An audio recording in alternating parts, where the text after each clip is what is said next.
This video and every video on this channel is made possible by your support on patreon.com/616entertainment. I couldn't do this without you, and your contributions keep this channel alive. You can also grab an official shirt over on prowrestlingtees.com/616entertainment.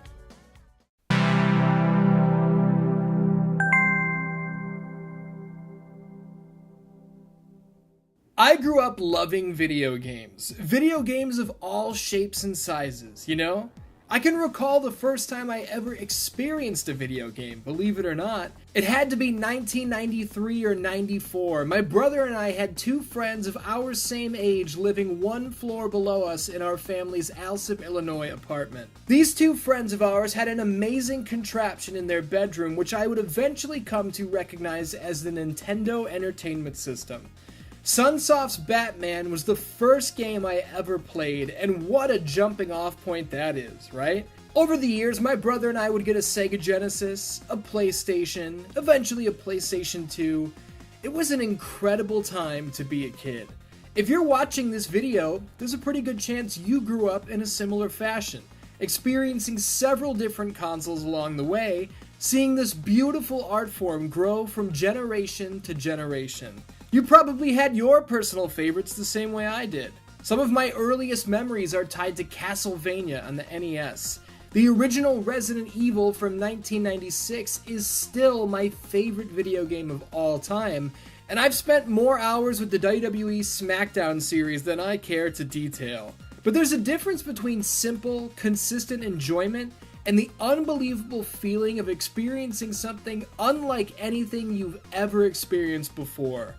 God of War, released exclusively on the PlayStation 2 in March of 2005, delivered just that. Never before had I put a controller down in order to process what the hell I was seeing and feeling, and I'm not just talking about an opening cutscene or a wild moment here and there.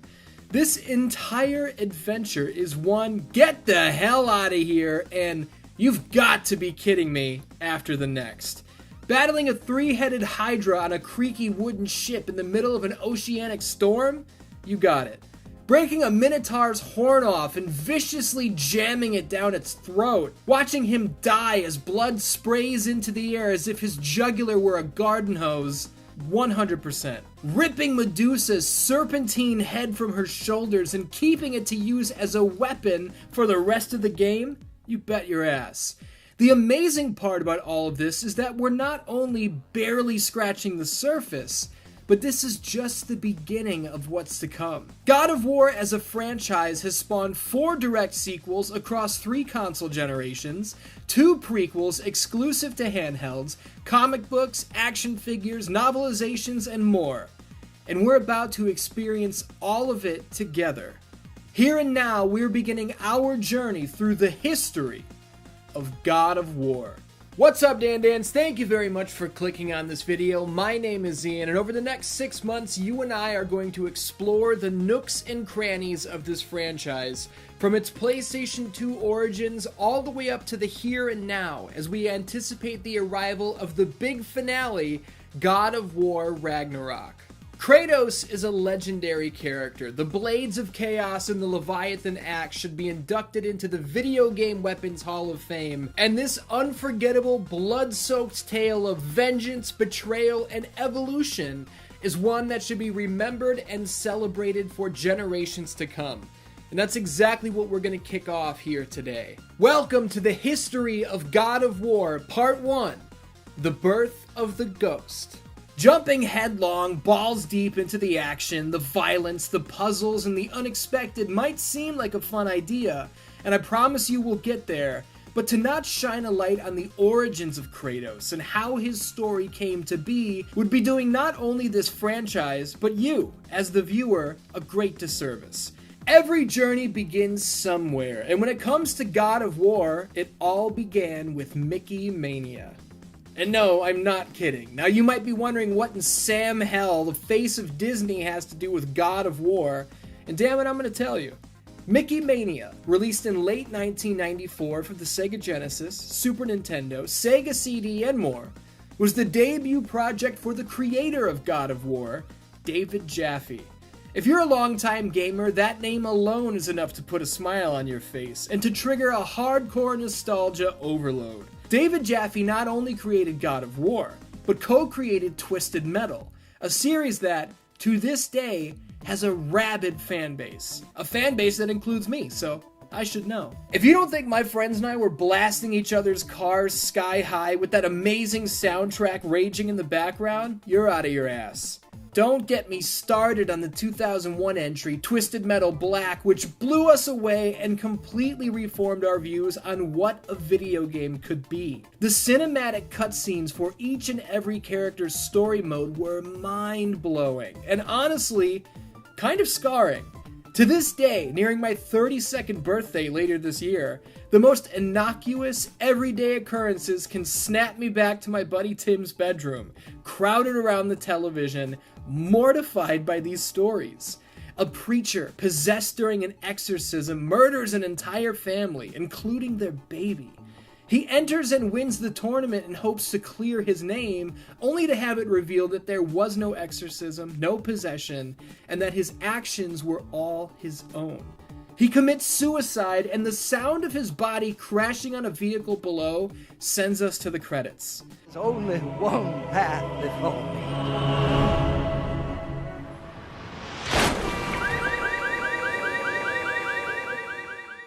A Vietnam veteran, captured, tortured, and starved in a 25-foot hole, was forced by the enemy to eat the rotting corpse of his comrade in order to stay alive. Upon winning the tournament, his ultimate wish was granted, the opportunity to consume the flesh of the man who put him in that position.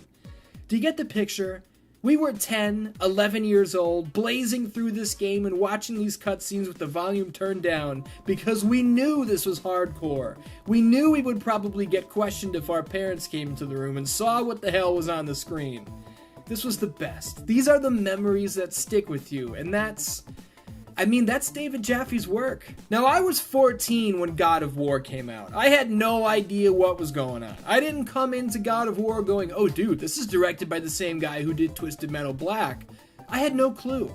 But now that I'm older, and I do know that, it's actually fairly obvious. There are similarities all over the place, and we'll touch on them going forward. Quick salute to the man of the hour, though. David Jaffe, you beautiful bastard. But David Jaffe wasn't alone, obviously. There was an entire team behind the creation of God of War. That team was Santa Monica Studio, responsible for such titles as Kinetica, the 2001 PlayStation 2 racer, God of War 2, God of War 3. It's Kinetica and then all God of War games. It's almost like this is their bread and butter or something, right? Santa Monica Studio, if you're unaware, is a first-party developer under the PlayStation Studios banner. Some of you watching this don't need that spelled out for you, but hey, not everyone follows the industry as close as we do, alright? Be cool. Here in 2022, first-party teams are invaluable. There's a reason that Sony bought Insomniac Games after the release of Spider-Man in 2018.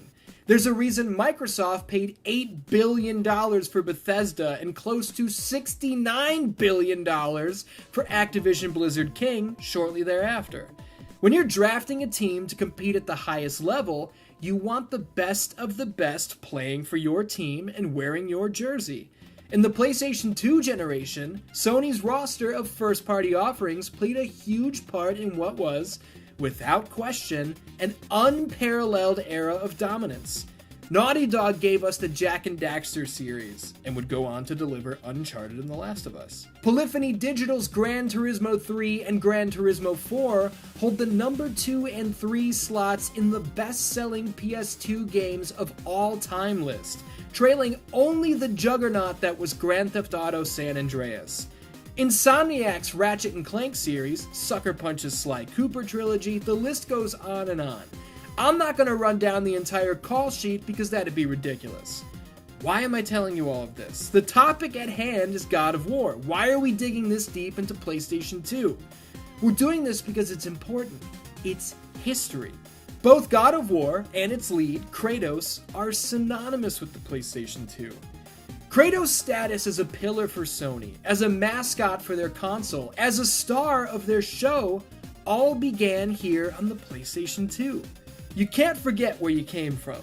And on a console also home to Metal Gear Solid 3, Snake Eater, Guitar Hero 2, all of the Dragon Ball Z Budokai games, WWE SmackDown vs. Raw, Tony Hawk's Underground, and more, you might be interested to know that God of War outsold all of the games I just mentioned. When I say that God of War is a massive piece of the PlayStation 2's legacy, I'm not exaggerating. It is only at this point that I feel I have properly laid out the foundation for what is about to unfold. So are you ready to get into the game itself? The story of God of War, the action, the violence, all of it. Good. Me too. God of War begins like any other game, you know? Nothing out of the ordinary. I mean, most games kick off with the suicide of the main character, right?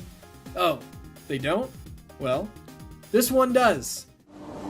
Now there is no hope. And Kratos cast himself from the highest mountain in all of Greece. But why? How could he do this? Well, you're gonna find out. Let's roll the clock back about 3 weeks. Kratos, the ghostly, apparitional warrior adorning the game's box art, is on a mission from the gods. We're on a mission from God. Yeah, I mean, same deal. You see, Kratos, after carrying out the orders of the gods for more than a decade, has had enough. He screams into the night sky for Athena, demanding a release from the horrible nightmares from which he suffers. You'll find out all about the nightmares in a minute. Kratos is promised forgiveness for his past by Athena after the completion of one final task. He must take down Ares, the god of war. Why the hell would Athena want to plot the downfall of her own brother? Well, Ares has gone haywire. He's wreaking havoc on all of Athens, destroying everything in his wake, and he must be stopped before it's too late. Why doesn't she do it herself? I'm glad you asked, and the game doesn't let that hang as a loose end. It was Zeus himself who ordered that no gods shall ever go to war with each other, meaning divine intervention in this instance is strictly forbidden. So that's simple, right? Defeat Ares. Not quite. A mortal challenging a god is no easy feat. That and Kratos and Ares share a checkered, blood-soaked past. In between hardcore, drag-out brawls with colossal beasts, we'll highlight the bosses in a minute too, we're treated to cutscenes that further the story. Many years ago, Kratos was a captain in the Spartan army. His brutal reputation was known far and wide, and like many before him, his ego took priority over his family.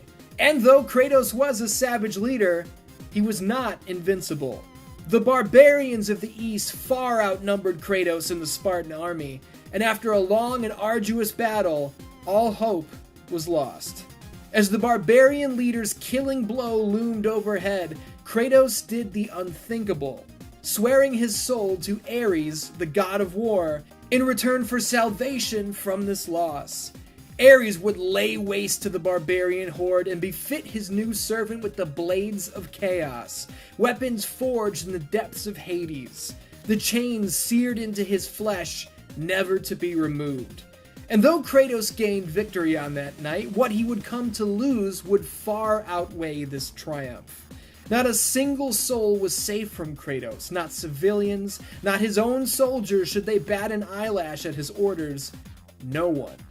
One night, in a blood rage fueled by his master Ares, Kratos and his army laid waste to an entire village. It was only when the smoke cleared that the truth was revealed. This village felt familiar to Kratos for a reason. It's because this village was his own.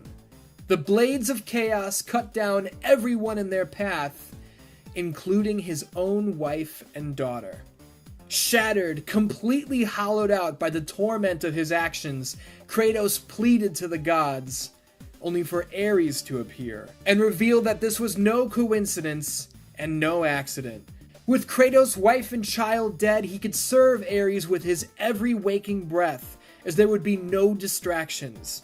As the homes and the bodies burned, a village oracle who had previously warned Kratos not to step foot into the city reappeared, cursing him for all eternity. Kratos' pale, ghostly skin is not war paint. These are the ashen remains of his wife and child, bonded to his flesh, an ever-present reminder on what he had done on this night. It was in this moment that Kratos knew Ares must be destroyed. Holy shit! Hey, we're only just getting started, but recounting these details has my jaw on the floor all over again. And don't be mistaken, the game doesn't give you all of this information all at once. You have to earn this, cutscene by cutscene, as the game progresses. But with the retrospective, we get to look back. We've got the bird's eye view, you know? Maybe now you understand why Kratos so quickly accepted Athena's final task of killing a god. This is the opportunity he's longed for the past 10 years. Freedom from the torment, freedom from the nightmares he's been suffering from. Revenge against the man who did this to him in the first place. Now you understand. So Kratos is gonna take down Ares, right? That sounds simple. Wrong. Look, Kratos might be an absolute savage. He may be armed with the blades of chaos and fueled by vengeance, but he's still immortal, challenging a god. And for Christ's sake, he can't challenge Ares until he gets to Ares, and right now, that's a long ways out. Athens is a boat trip and a Hydra slaying away from here, and holy god, let's talk about the Hydra fight. If this didn't blow your ass in half, you're not human. You're bullshit. Your entire existence is bullshit.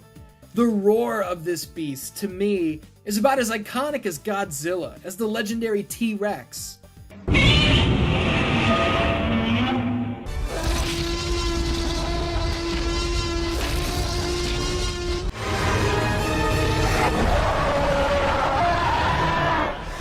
Impaling these heads on broken masts set the tone for the adventure in front of us.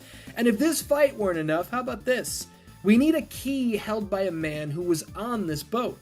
A man the Hydra swallowed a few minutes earlier. So the key's inside the Hydra, right? We're screwed. Unless we walk into the mouth of the fucking Hydra and go down its throat until we find the fucking guy, take the fucking key, and cast him into the depths of the slain beast. You have got to be kidding me. And not for nothing, but think about what we just saw. Let me play it back for you.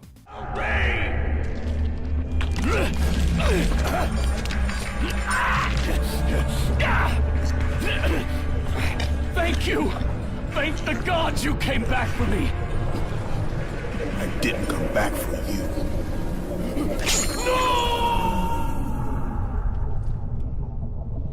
Kratos is no hero. This isn't Superman flying in and saving a little boy and his dog from getting hit by a bus. This isn't Spider-Man risking life and limb to make sure a bus full of people doesn't fly off the tracks. Kratos didn't come here to save you or anybody else. Ares must die. That's it. You? Fuck you. Get out of my face. Unbelievable. With the Hydra slain, it's on to Athens. What's in Athens? Minotaurs. What does Kratos do to Minotaurs?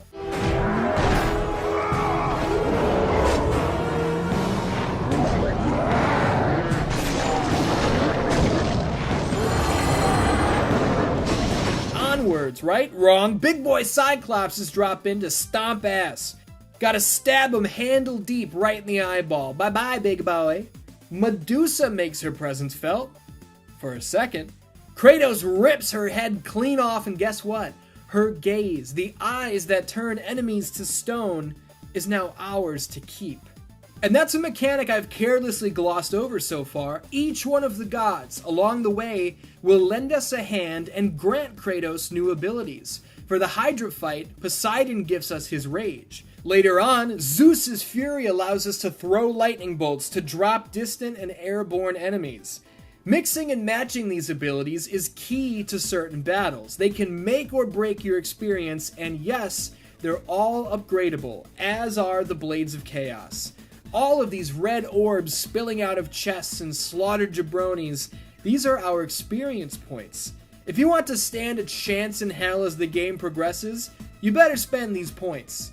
I also want to take a quick second to put over the design with how we obtain new powers and abilities. I don't know about you guys, but I really detest playing a game where a character is muttering to themselves over and over, "I bet I can scale that wall if I use my grapple hook." oh, my bag is getting heavy, I better head back to camp. I'm not stupid. I know what I'm doing. God of War gives us a new ability, they force us to use it one time so we understand the concept, and that's it. The game will never bug you about it again. Use it or don't, that's up to you. I love it. Okay, back to business. We're in Athens, we gotta find the Oracle, she's got some sort of gimmick to aid our quest for vengeance. But who the hell is this guy? Let me just play this for you, as it is, in my opinion, one of the coolest parts of the game. Good, my boy, good. Athena has chosen wisely. I knew it was so. Who are you? So, you have the blades, the skin as pale as the moon. You are the one indeed. Perhaps Athens will survive at that. But be careful. Don't want you dying before I'm done with this grave. A grave? In the middle of a battle? Who will occupy it, old man? You will, my son. Oh, I've got a lot of digging to do indeed. All will be revealed in good time. And when all appears to be lost, Kratos, I will be there to help. That's a bit haunting, is it not? Holy Christ. And if you feel like this is all happening at a breakneck pace, that's because it is. God of War does not dilly-dally. We are not tiptoeing through the tulips. There is no filler here. Every single second of this adventure matters. Now that, I appreciate. Hey, we found the Oracle, son of a bitch! It's a race against the clock to rescue the Oracle. After going through all this nonsense, she spills the beans. We need to secure Pandora'S Box in order to stand toe-to-toe with Ares. That's the game changer. So off we go. Have you ever traveled across a bridge made of a gigantic sword? This is what I'm talking about, man. These are the moments that force you to stop and just take it all in. Where the hell is Pandora'S Box, anyway? It's hidden in the middle of the Desert of Lost Souls, which is crawling with sirens and plagued with eternal sandstorms. Is that all? No. Somewhere in the desert is the Titan Chronos, the last of his kind. Pandora'S Box is stashed away inside the temple, which is chained to Chronos' back. Yes, we're about to play an entire level on the back of a living being. When we're talking about scale in video games, the feeling of enormity and what seems like endlessness, God of War picked up the bar and set it higher than any game I'd ever played before.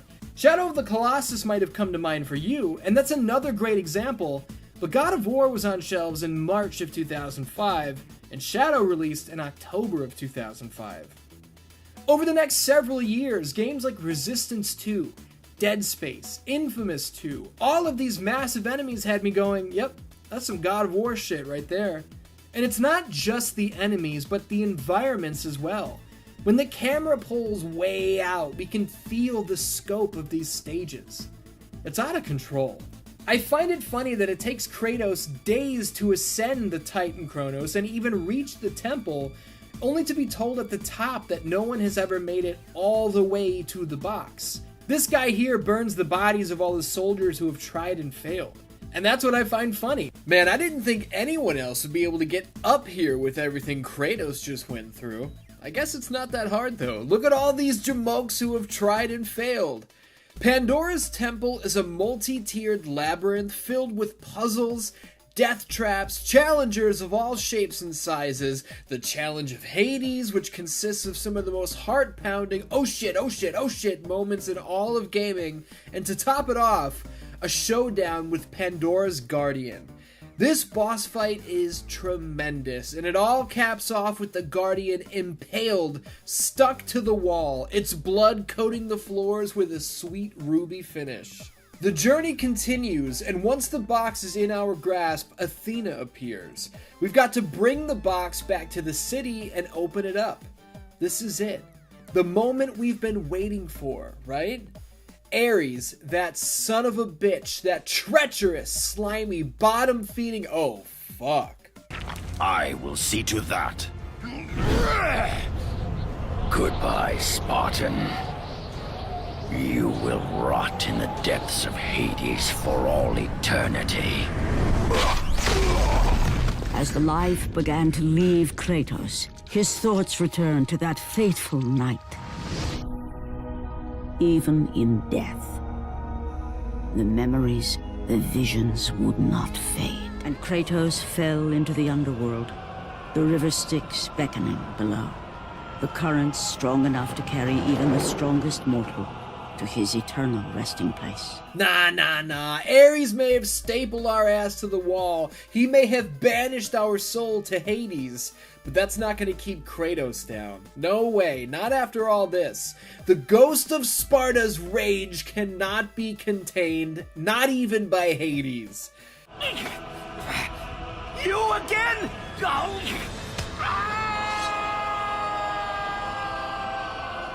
It's not going to be easy. In fact, it's going to be quite challenging, but there's nothing that can stop Kratos now. And then, a lifeline. Kratos ascends the mysterious rope and oh my god.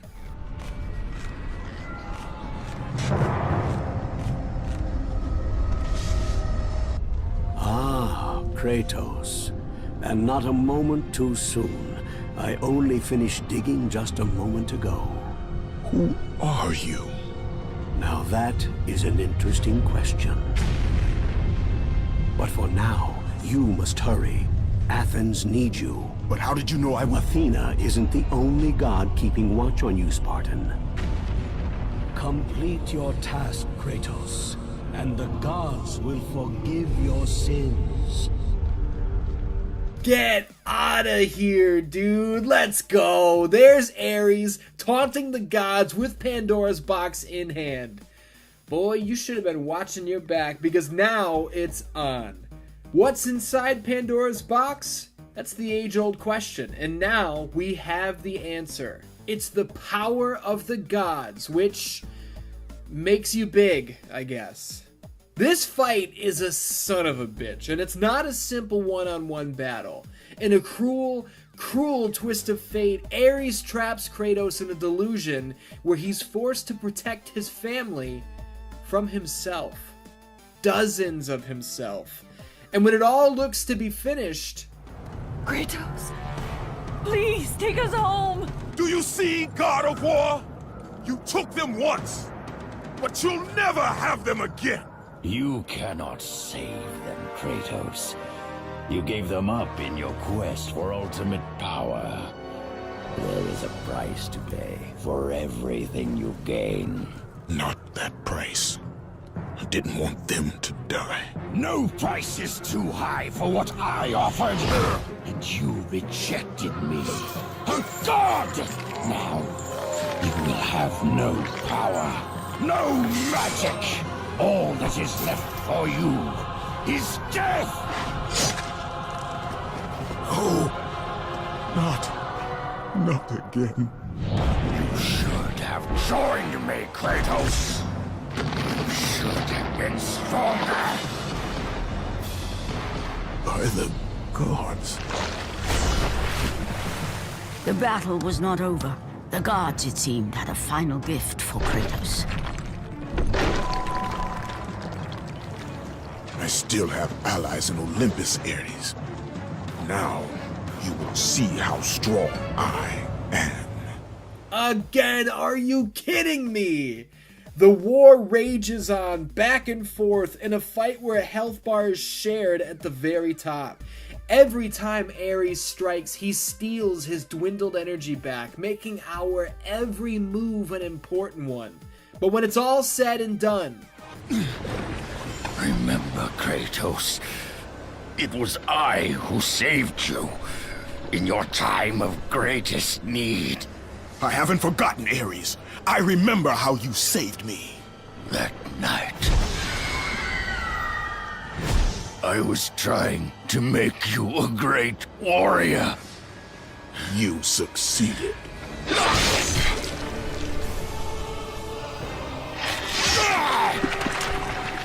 Ares' corpse explodes in a blast befitting a fallen god, and Kratos makes his way back to Athena. With his task completed, His past is forgiven. But that's when Athena drops the bombshell. Kratos' nightmares, his horrible visions, will never end. Forgiveness from the gods and forgiveness for yourself are not one and the same. And as Athena states, no god or man could ever forget committing such a terrible deed. And so, we're back to the start. Now there is no hope. And Kratos cast himself from the highest mountain in all of Greece. After 10 years of suffering, 10 years of endless nightmares, it would finally come to an end. Death would be his escape from madness.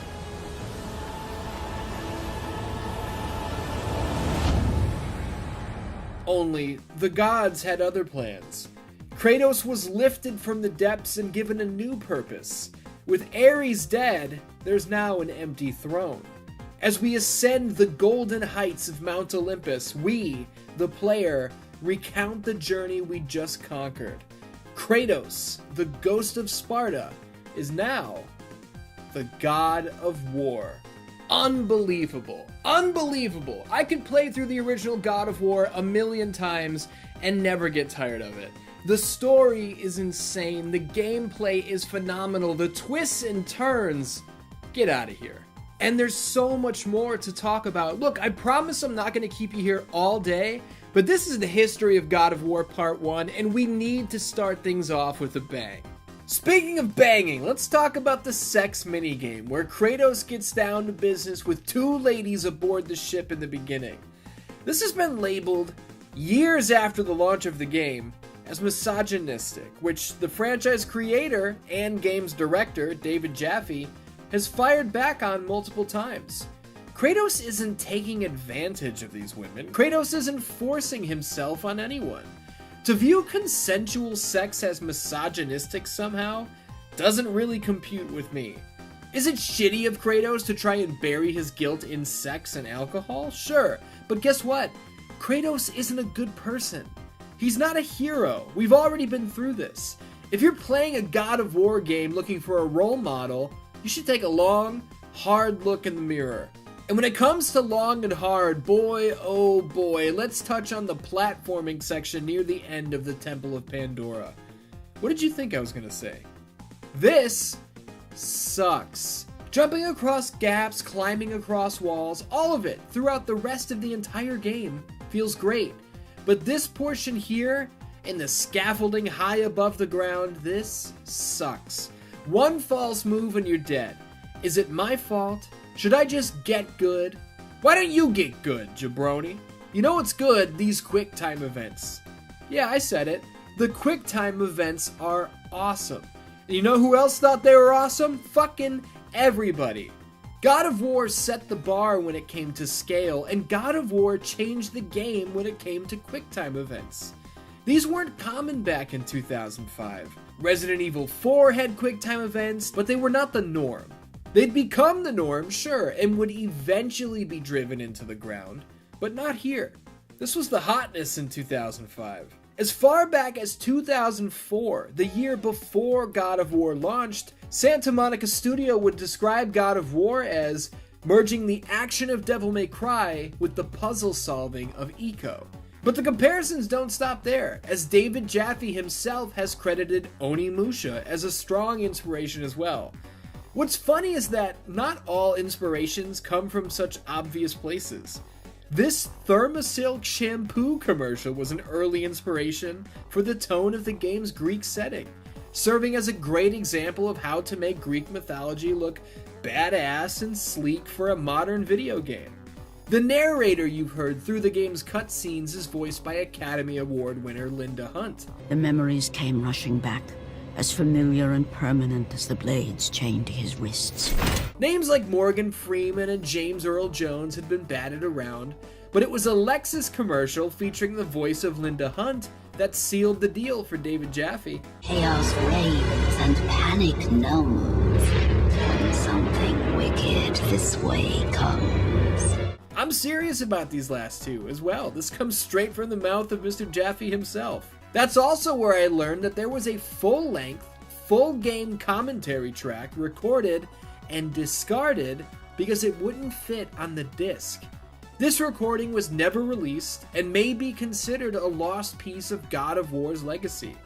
But it's not like there's no behind-the-scenes information here. I mean, good lord. Look at this, the character graveyard. The game calls this where rejected characters go to die. But to me, I think this is where they go to live on. If the character graveyard weren't included on the disc, we would never know about any of this. If you're a nerd like I am for this sort of thing, this is heaven. Kratos was almost a dude with dreadlocks. He was almost blue. Good thing they went with red though, as blue Kratos looks exactly like the barbarian from Diablo 2. This game is overflowing with extras, man. Making of featurettes, discarded levels. Come on. So good. I don't know if I should be doing this, but I'm going to. I'm gonna spill the beans. If you beat God of War, and then you beat God of War on God mode, there's a little secret ski waiting for you. Now, I shouldn't, but I'm gonna tell you what it is. It's a phone number. This phone number. Go ahead, pause the video, call the number. Yes, it still works. I mentioned several of David Jaffe's previous works at the top, notably the 2001 vehicular combat classic, Twisted Metal Black. Anyone who has ever played both Twisted Metal Black and God of War might know where I'm going with this. But man, oh man, are Jaffe's fingerprints all over these stories. Who remembers Sweet Tooth's story from Twisted Metal Black? A ruthless murderer, cursed with never-ending flames burning him for all eternity. Sweet Tooth enters the Twisted Metal contest under the pretense that victory would earn him, what? Freedom from the curse. Freedom from his nightmares. Sound familiar? It's the same goddamn thing. At the end of Kratos' journey, he finds the nightmares will never end. At the end of Sweet Tooth's journey, he finds out the curse will never be broken if he continues killing, which, I mean, that's unreasonable. So, the curse remains. I see you, David Jaffe. I see you. What an awesome connection. When it comes to critical reception, there are no surprises. There's no moment here where I get to stun you with something you don't already know. God of War was a blockbuster hit, a massive success, both critically and commercially. With 4.6 million units sold, God of War ranks at number 14 on the highest selling PlayStation 2 games of all time list. And to put that further into context, the PS2 is still the best-selling video game console of all time. I didn't buy God of War on day one. I wasn't following it in the news. I wasn't up to date on what this game even was until the reviews went live. I was 14 years old. I checked IGN.com every day, just keeping up with the industry, reading reviews and such. I clicked on God of War review, read through it, and was really captured by the final lines. Purchase it, rent it, borrow it, whatever it. Just play the game. Those words with a big honkin' 9.8 score sold me. At the time, I don't think I had ever seen a score that high. I was like, holy shit, this must really be something. And guess what? It was. Few games, few experiences have ever sunk their hooks into me the way God of War did. Even fewer experiences can take such high praise and still find a way to exceed all expectations. I should have known then that I was a lifer for this franchise. Hell, maybe I did know. And that's the beautiful part of all this, Dan-Dans. This whole thing we've just been through, this was only the beginning. Holy jeez, guys, thank you very much for joining me for the History of God of War Part 1, The Birth of the Ghost. If you've played this game before, I implore you, go back and play it again. If you've never experienced it firsthand, you must. And it's not as hard as you might think. There's an HD collection on the PS3, and you could even get it on PS Vita if you're a real one. You can get the Platinum Trophy twice, just like I did. Do not ask me for tips on how to beat the final challenge of the gods, because I almost jumped off a bridge trying to do it myself. Thanks a lot, Jaffe. There's much more story to tell, and that's exactly what we're going to do on Friday, July 22nd, in the History of God of War Part 2, The Destruction of Olympus. This 2007 sequel is considered the swan song of the PlayStation 2, and oh my goodness, are you not going to want to miss this one. Until next time, Dan-Dans, I love ya, and I'll see you soon. In 2006, the video games industry ushered in a new generation. After the unprecedented era of dominance Sony enjoyed from 2000 to 2005 with their PlayStation 2 console, it was time to unveil the next big thing. The PlayStation 3 would release in North America on November 17, 2006, with a launch lineup comprised of Insomniac Games' first-person shooter, Resistance: Fall of Man, Bethesda's Elder Scrolls IV: Oblivion, Namco Bandai's Ridge Racer 7, and more. There was a little something for everybody. Whether you were into sports or action-packed adventures of all kinds, you were set. The new generation had arrived, and with it came better graphics, more connected experiences, and a higher plane of digital existence. But that's not to say that the PlayStation 2 was finished. Sure, the PS3 was new and shiny, it was goddamn gigantic, it weighed 1,000,000 pounds, and it felt important overall, but it was also $600. I don't know what kind of household you guys grew up in, but my brother and I were raised in a house where we shared a memory card. Used games were the norm for us. Our PlayStation 2 that we got for Christmas came in a big, unmarked box, as it was obviously pre-owned. I don't say this to paint a picture of poverty. We were alright. I'm just saying. I didn't get a PS3 at launch. The PlayStation 2 and I would remain good friends for a while longer, and you know what? That was fine by me, because this dude still had gas in the tank. The PS2 still had a fire lit under its ass, and it was not ready to go gently into that good night. As the PlayStation 3 hit store shelves amidst console hype and price tag shock, Santa Monica Studio, one of Sony's biggest and brightest first-party developers, were hard at work on finishing their latest adventure. Let's not forget that their previous title, the 2005 blockbuster hit God of War, closed its credits with a bombshell. Kratos will return. God of War 2, the next chapter in the story of the Ghosts of Sparta, would release on March 13th, 2007, exclusively for the PlayStation 2. This epic tale of vengeance would serve not only as a furthering of the blood-soaked story of Kratos, but as the swan song for the best-selling video game console in history. What's up, Dan-Dans? My name is Ian. Thank you for joining me here today for the History of God of War Part 2, The Destruction of Olympus. Now, if you didn't watch the History of God of War Part 1, you made a big mistake, but the link is down there in the description. You can watch it whenever you want to. And if you like my work and want to support me and my future projects, you can do so at patreon.com/616entertainment. Videos like this are possible because of your support. I mean that literally. But enough about that. We have a tangled web to unweave here today at the behest of Zeus, Kratos, and the Titans. So let's get to it. 2005's God of War reshaped what many players thought was possible in this beautiful medium.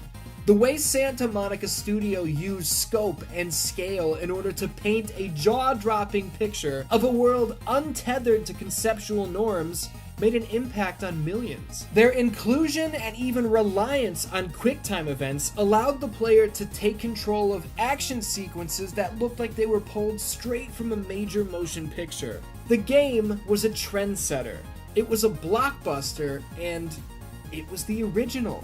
This was clearly a title on the brink of exploding into a massive franchise, and oh, what a franchise it would become.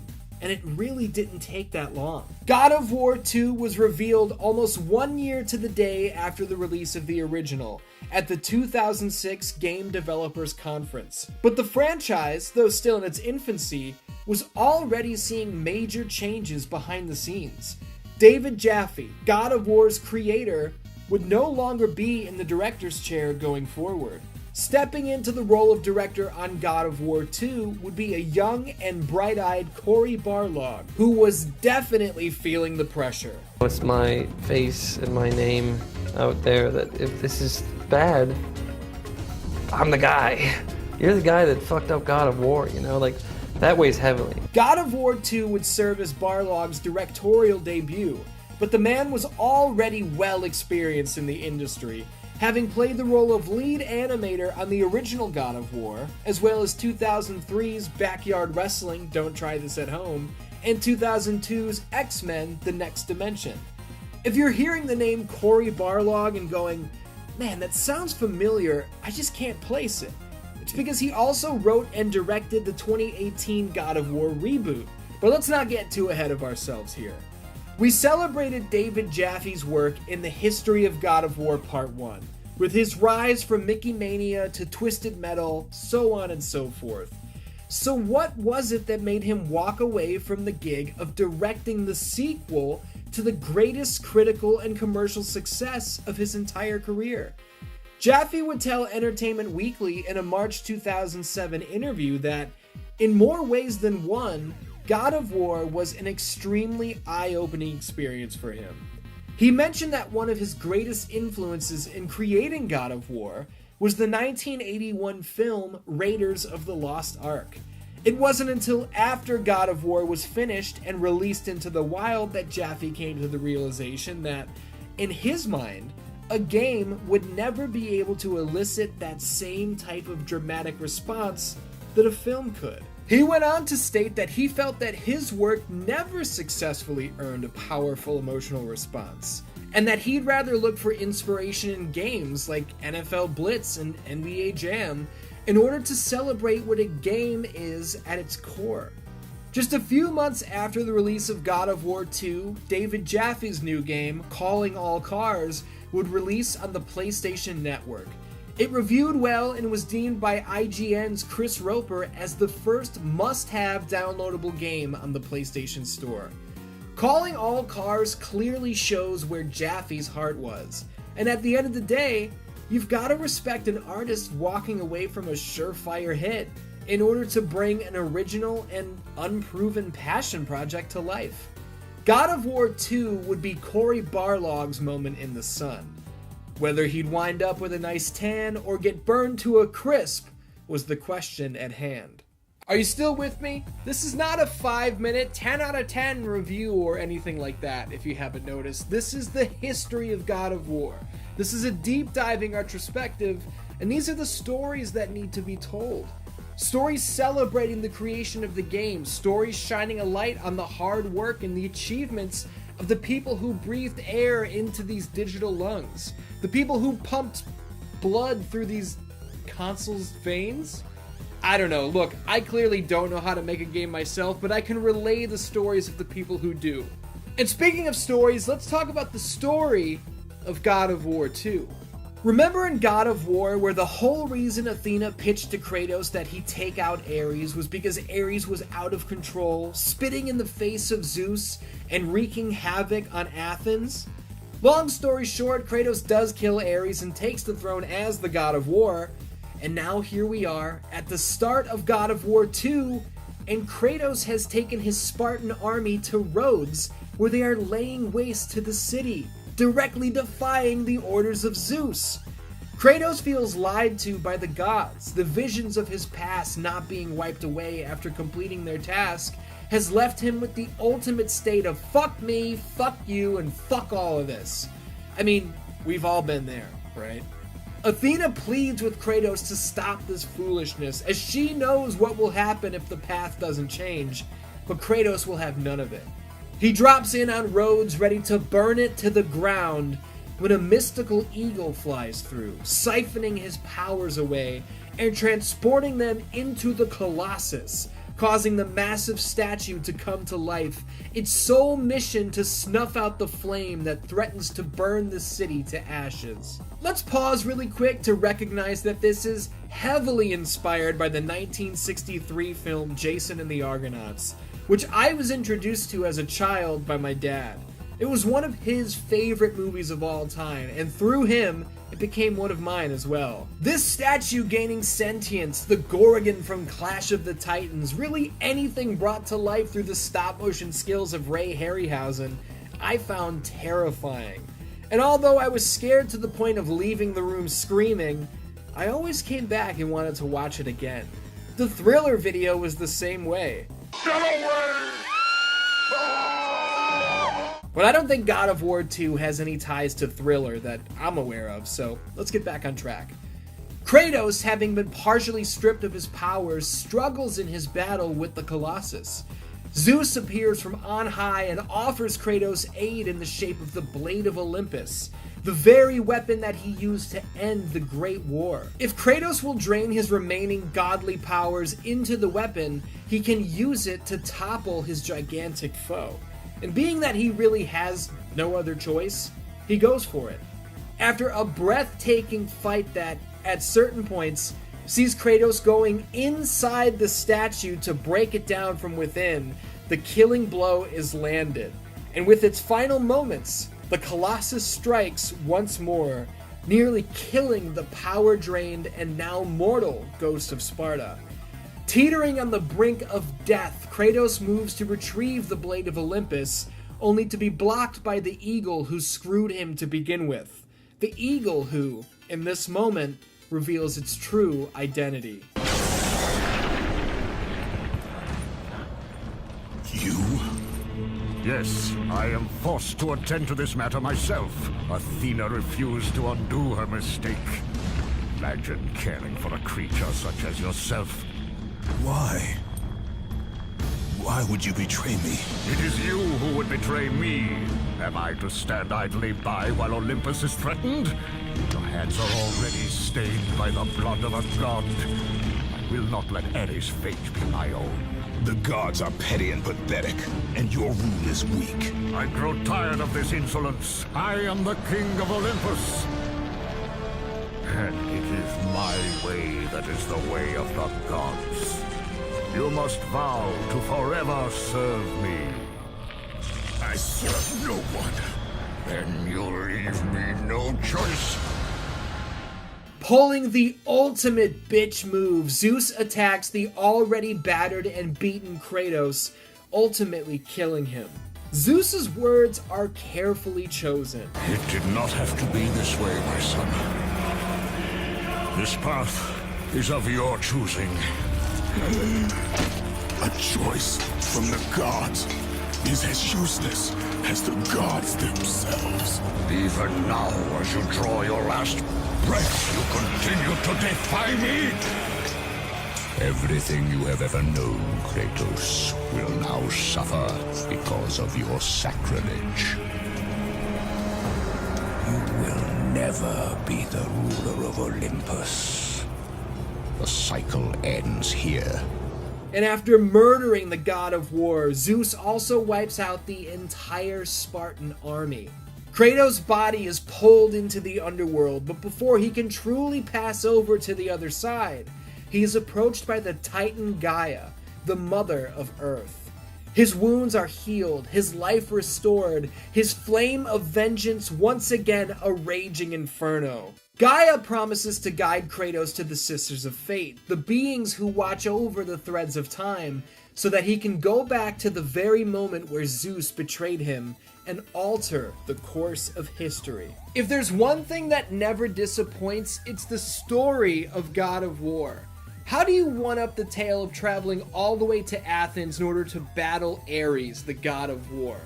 How about by getting killed by Zeus, sent to Hades, resurrected by the Titans that Zeus banished, taking control of the order of time and challenging the king of the gods himself? It's out of control. Out of control, and I love it. Before setting off, Kratos comes face to face with one of the very few surviving Spartan soldiers. He instills courage in his brethren, and they both set off into the night. Now, we don't have to go play by play the whole time. Let's break it up. Let's take a minute to focus on the brand new gameplay mechanics and features we experience throughout the course of this story. Right off the bat, we're climbing atop the legendary Pegasus and battling hordes of enemies while flying through the night sky, illuminated exclusively by the glow of the full moon. This is awesome. Tearing the wings off a griffin and casting it thousands of feet down to its ultimate doom is brutality personified. You'll notice immediately that the environments here in the sequel offer a stark contrast to those of the original God of War, which was very warm, very desert heavy, lots of stone and metal. Now we've got moonlit night skies, mountaintop tundras, frozen caverns, lush greenery, murky bogs. You've gotta love it. We're acquiring new abilities and weapons along the way, like Typhon's Bane, the mystical bow that we used to free Prometheus from the curse placed upon him by Zeus. Oh, did I forget to mention that? Yeah, Prometheus brought a shred of the flame of Olympus to the mortals. In return, Zeus has him eaten to death every day by a giant raptor. When night falls, his wounds heal so that he can be eaten all over again for eternity. If you had it in your mind that Zeus was misunderstood or maybe wasn't so bad, nah, he's trash. The Rage of the Titans is our new Berserker mode of sorts. Chronos Rage is our replacement for Poseidon's Rage. The Amulet of Fate allows us to slow things down in order to solve time-sensitive and otherwise impossible puzzles. A boss fight against the undead barbarian leader, who we beheaded as a part of the original story, ends with Homie getting finished with his own weapon. A weapon which we keep for the rest of the game. The Golden Fleece enables the parrying of projectiles. This Golden Fleece belonged to a soldier named Jason, by the way. Come on now. And yeah, let's hit on these boss fights, dude, because there are so many of them. God of War 2 features literally 4 times the boss fights of the original.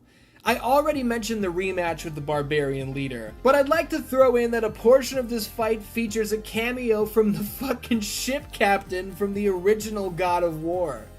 This dude has the worst luck in the world, I swear. The Euryale or Ephriali fight is ridiculous and more than makes up for what I thought was a disappointing portrayal of Medusa in the first game. Coming across Perseus in his pursuit of the Sisters of Fate.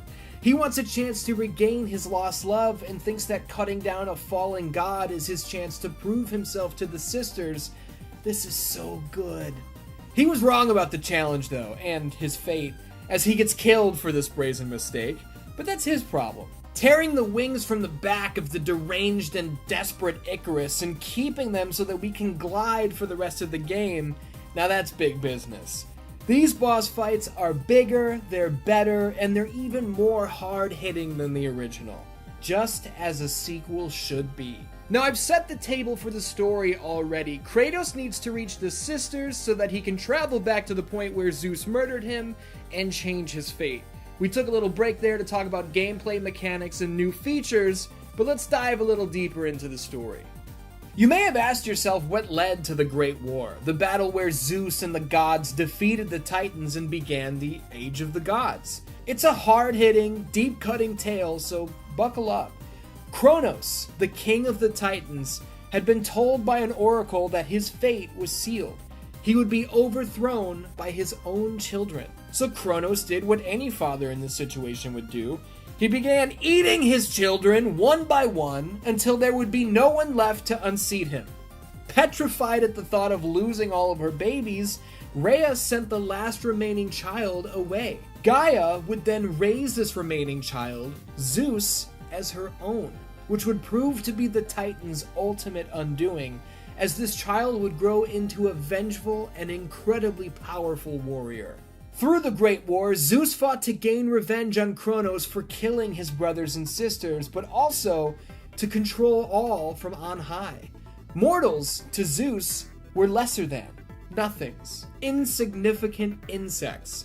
This directly went against the Titan rule, which provided mankind with a peaceful, beautiful world with which to live out their lives. In the end, Zeus would defeat Kronos, using the Blade of Olympus to banish the Titans to Tartarus. Zeus had indeed overthrown his father, just as the oracle predicted many years ago. As Kratos continues to fight his way to the sisters, he engages in a battle with a soldier shrouded in shadow. This mysterious warrior fights well and with honor, but his identity isn't revealed until it's too late. This warrior is the man we met in the beginning of the game, the last remaining soldier of Kratos' Spartan fleet, who informs his former leader that Zeus has destroyed all of Sparta. If this wasn't personal before, oh man. Death to the Kraken, death to the Sisters of Fate, all who stand in the way of vengeance will die. The sisters are like Zeus, dismissive of the mortal ghost of Sparta, unwilling to aid in his journey. These fights are top tier, and through their ability to twist the threads of time, the sisters bring us back to the day we fought Ares. Sorry ladies, I imagine you saw this going differently, but you're out of here.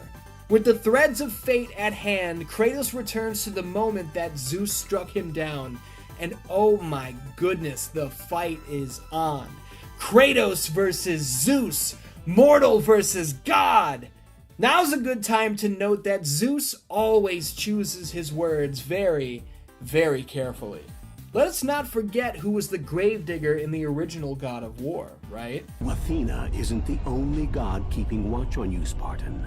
This is Zeus, who looks down on mortals as nothing more than fodder. So why would he ever have believed that Kratos could strike down Ares to begin with?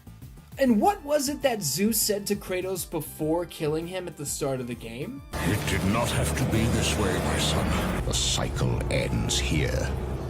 Oh shit. The war rages on. This boss battle is absolutely monstrous, and Zeus is defeated. Before the killing blow can be delivered, though.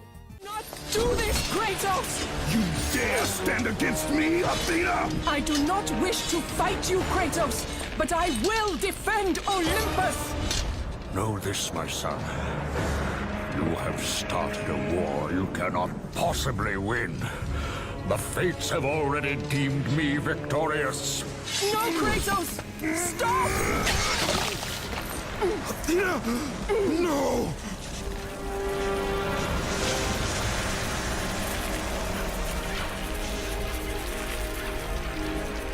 Why do you sacrifice yourself? To save Olympus. I do not seek to destroy Olympus, only Zeus. Zeus is Olympus.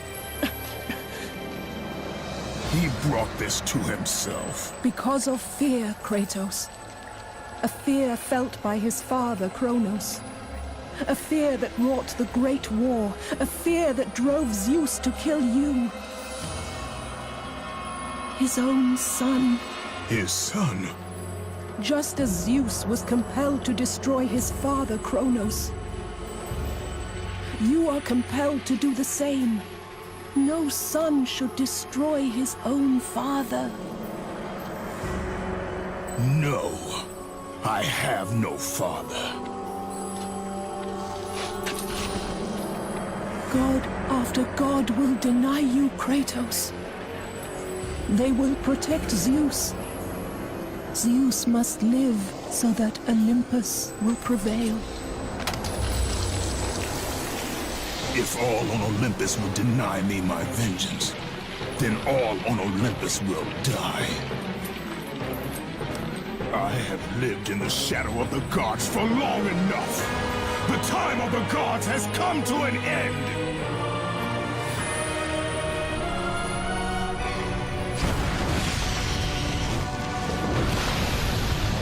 Bombshell. Absolute bombshell. Kratos is the son of Zeus. Right at the start of the game, when Zeus said the cycle ends now, he told us right there. This thread has been dangled in front of us the entire time, and we just didn't see it. This is masterful shit. I don't care who you are, I don't care what you say, this is top tier stuff. If all on Olympus will deny me my revenge, then all on Olympus will die. The age of the gods has come to an end. Are you kidding me? And we're not finished. We're almost finished. But we've got one more major plot point to touch on. With Athena dead, Kratos returns to the threads of fate.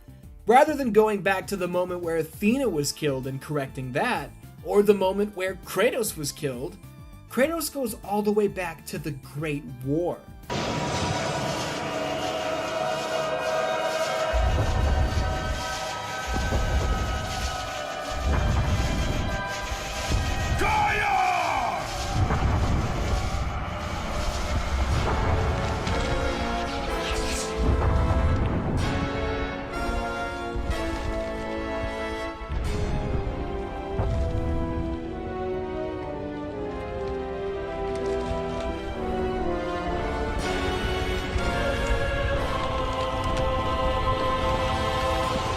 We have been expecting you, Ghost of Sparta. The gods are far too powerful for us to defeat now. All on Olympus tremble at my name. Zeus is weak. Ares and Athena are dead, and I wield the blade. We can win the Great War, but not in this time. Meanwhile, in the present, Zeus, unaware of Kratos' plans, rallies the troops. Hades, Helios, Poseidon, and Hermes stand before their king, ready to go to war with Kratos when a rumbling is felt. Kratos will not be fighting the gods alone. He's brought the Titans out of the past and into the present. The Great War will rage again.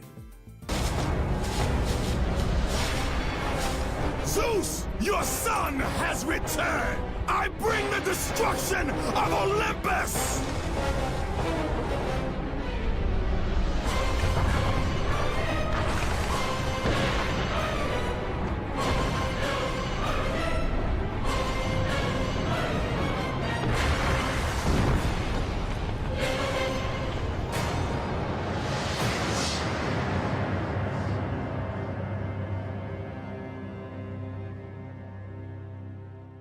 That's God of War 2 Dan-Dan's earth-shattering reveals, skull-pounding boss fights, and the perfect setup for the eventual God of War 3. You're out of your ass if you don't consider God of War 2 to be one of the greatest sequels of all time. I won't have it. I won't allow it. And though we've covered the story of God of War 2, there's more I want to talk about, there's more I want to shine a light on before we call it a day. I've touched several times on the inspiration that this game takes from both Jason and the Argonauts and Clash of the Titans, but there's one specific instance of this that I want to highlight. You may remember in the character graveyard from the original game, we got a glimpse of the skeleton enemy. The design was deemed too simplistic and was abandoned. I loved this design, as this was another straight pull from Jason and the Argonauts. This was a scene I loved as a child. For whatever reason, my dad didn't have to calm me down from this one. I can't explain it. Well, Dan-Dans, here they are. Somebody, maybe David Jaffe, he was the creative director after all, decided they weren't too simplistic, so here they are, in the flesh, or in the bone. Whatever. I'm just happy to see them. And I promise I won't harp on this anymore, but the connections are too numerous and notable to not talk about. Harry Hamlin, who played Perseus in 1981's Clash of the Titans, also provides the voice of Perseus here in God of War 2. That is fucking awesome. It's been a real interesting ride, that Clash of the Titans thing. This movie that I didn't think was going to really go anywhere became this long-lived, iconic film. At least I can bathe in the glory of being the one who brought down the mighty Kratos, the slayer of gods. The Titan Atlas is voiced by the dearly departed Michael Clarke Duncan, who absolutely kicks ass in this role, as he always did. You dare show your face to me after what you have done? He carries the world on his shoulders. You know, to carry that around with you, especially for eternity, I can't even imagine. You have everybody's burdens right on your shoulder, and it must be very painful. This footage is pulled straight from the PlayStation 2 disc, as just like the first game, God of War 2 is jam-packed with bonus features which are not only an all-access pass into the voiceover studio, the development studio, and more, but they also served as a great resource for me in doing research for the series. How else would we know that Atlantis was once featured and ultimately cut from the final product? Ask Eric San Juan how that felt internally. I hate water now. I really do. I just never liked it, don't swim very well, and this kind of confirms it. There's a crazy and honestly pretty creepy Easter egg hidden in God of War 2 that I'd be remiss to not mention. Follow the secret guidelines and watch a message be scrawled in the sky. The quote comes from the Bhagavad Gita, a sacred Hindu scripture which was infamously quoted by Oppenheimer after inventing the atomic bomb. Heavy stuff, man. Now I am become death, the destroyer of worlds. I suppose we all thought that, one way or another. If you're watching this and thinking, man, he's been gushing about this game throughout the entire runtime, is he ever going to touch on the negative aspects? Well, look, God of War 2 is a legendary title that stands the test of time. If you want to listen to me talk about games that I love that don't quite hit the mark, and I'm honest in my critiques of them, there are videos like that on this channel. You can watch them whenever you see fit. The links are in the description. But with God of War 2, my complaints are pretty few and far between. If I'm forced to complain about anything, I would mention that there were just a few moments in God of War 2 that had me going, okay, now what the hell am I supposed to do? There was a puzzle or two that I didn't feel were laid out as clearly as they might have been in the original game. I was trying things at random to see if something would work, rather than working toward a solution that I felt was the correct answer.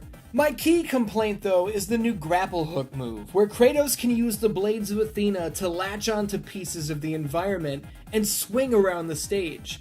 This works well 95% of the time, don't get me wrong. But there's one spot in particular that took me 15 to 20 tries just to get it to work. The specific jump that I kept messing up on was like step 8 of a 15-step ordeal, and it's a one and done. If you miss, you have to reload and do steps 1 through 7 just to try and fail at step 8 again. Annoying. My brother and I also referred to having our powers drained in the beginning of the game as getting God of War 2'd when we saw this recycled in other games. God of War 2 was not the first game to ever send you back to square one. Castlevania Symphony of the Night infamously pulled the same shit, but this one in particular really pissed us off. But that was by design. I really wanted to experience that being cut down to size, that fall from grace, and have the player experience that during play, like actually have to deal with all that, and then take a little bit of their own emotions of losing their powers, their frustration, and then it kind of focuses towards the antagonist of like, fuck that guy, he took my stuff. God of War 2 released on March 13th, 2007, nearly 6 months after the launch of the PlayStation 3. While day one adopters of Sony's brand new console had been enjoying Resistance Fall of Man since launch, and MotorStorm for the last week, God of War 2 released on the previous generation's hardware, and was every bit as beautiful as its newborn competition. Nowhere on the PlayStation 3 up to this point could you experience anything like walking across the great chains that anchored the islands to the steeds of time. God of War 2 reviewed unbelievably well, earning Game of the Year awards left and right. On the charts, the sequel proved to be a titan, selling more than 4.24 million units at retail. In a world full of sometimes disappointing and oftentimes uninspired cash-in sequels, the legacy of God of War 2 shines bright. We're talking about the final blockbuster, the walk-off grand slam, the swan song of the best-selling video game console of all time. I personally will never forget walking into my local GameStop in early 2007. There was a PlayStation 3 demo unit set up, and obviously, as a 16-year-old who didn't have a PS3, it caught my attention. But before I could even grab the controller and explore this new, wondrous console for the first time, something else caught my eye. It was God of War 2. I swear to you, in that moment, I forgot about the PS3.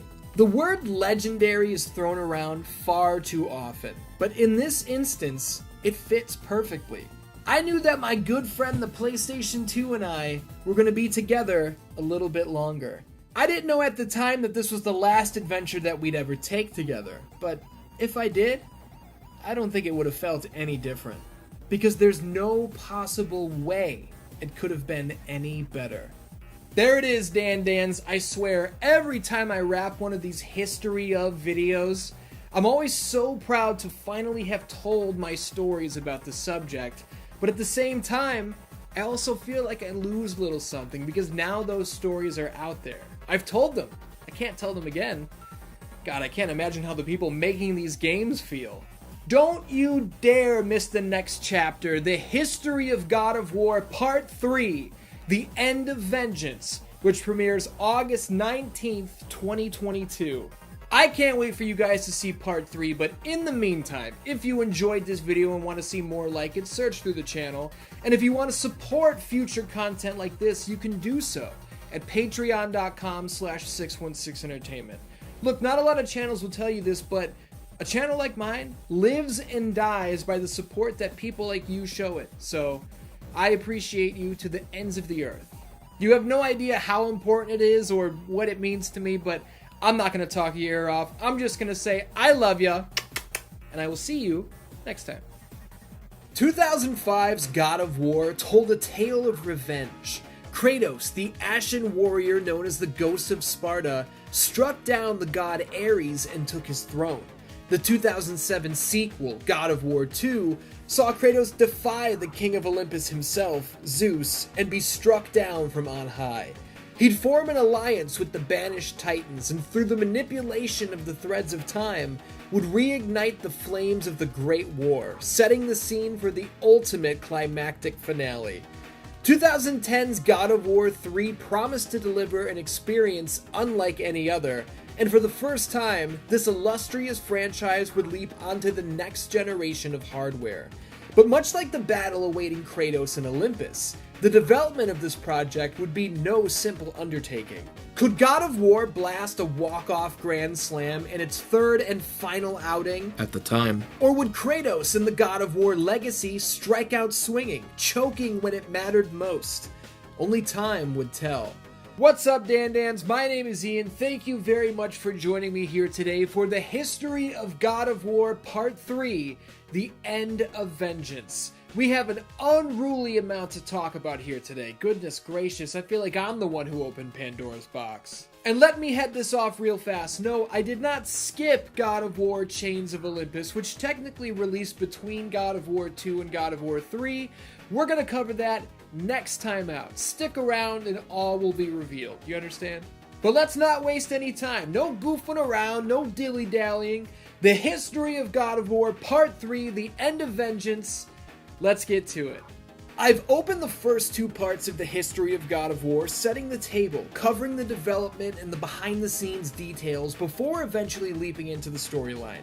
Not today. I have no other option than to kick things off with a bang, and what better way to do it than to talk about these graphics, man.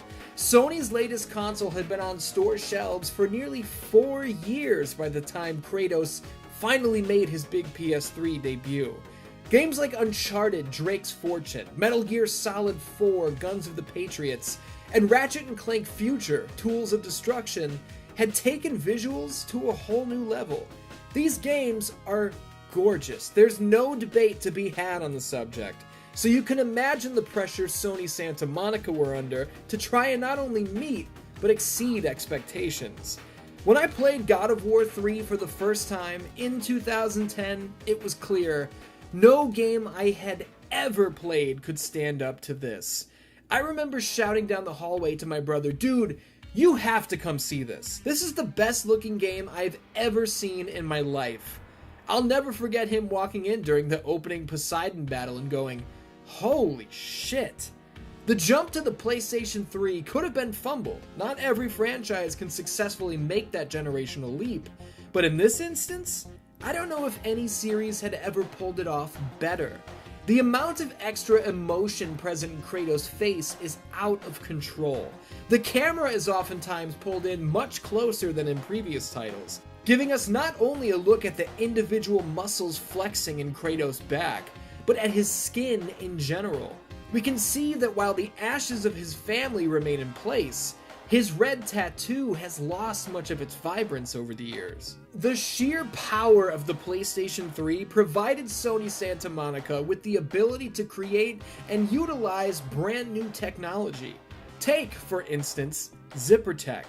What is Zipper Tech? Oh, that's what makes the guts spill out differently each and every time we disembowel an enemy. This is no canned animation. Those guts are always there, under the skin, and when we slice that sucker open, they're coming loose, however gravity decides they should. The use of scale has been one of God of War's greatest strengths from the very beginning, and as you might imagine, here in God of War 3, the dial has been turned up past 10, past 11. The fucking dial broke off.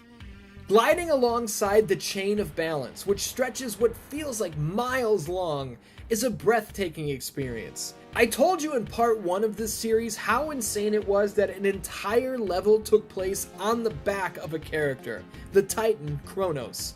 Would you believe that here in God of War 3 we are fighting Chronos? Are you out of your mind? And not for nothing, but the graphics aren't the only part of the presentation that is at an all-time high here. The music has reached a new peak as well. I don't think I can play much of any of it without getting demonetized, but for real, the soundtrack is on Spotify. Throw this score into your headphones next time you're walking the dog or working out or cleaning the house. You're going to be checking your wrists for the Blades of Chaos. Alright, I could gush about these next level visuals for an hour or more, but I've got more respect for your time than to ramble on about one subject for that long. We started off hot, but now let's peel that beautiful curtain back and take a look behind the scenes. We just took a look at what the team was able to accomplish graphically, and with that in mind, you would never guess what I'm about to say, but yeah, the God of War 3 development team was hit with a major blow in the early going. You may recall that David Jaffe, the creator of God of War, did not return to the director's chair for the sequel. God of War 2 would instead be directed by Cory Barlog. In part 2 of this series, I mentioned that this was Barlog's time in the sun, and we would see how it all shook out. At the end of the day, Cory stuck the landing. God of War 2 was a blockbuster success, a runaway hit, and maybe most importantly, from an artistic perspective, was worthy of carrying the mantle of this franchise into the future. That's why it was so shocking that fairly early on into production on God of War 3, Cory Barlog quit Santa Monica Studio and walked away from the project entirely. Cory Barlog, who is our creative director, has given us 2-week notice. Next Friday will be my last day at Sony Santa Monica. The bomb was dropped.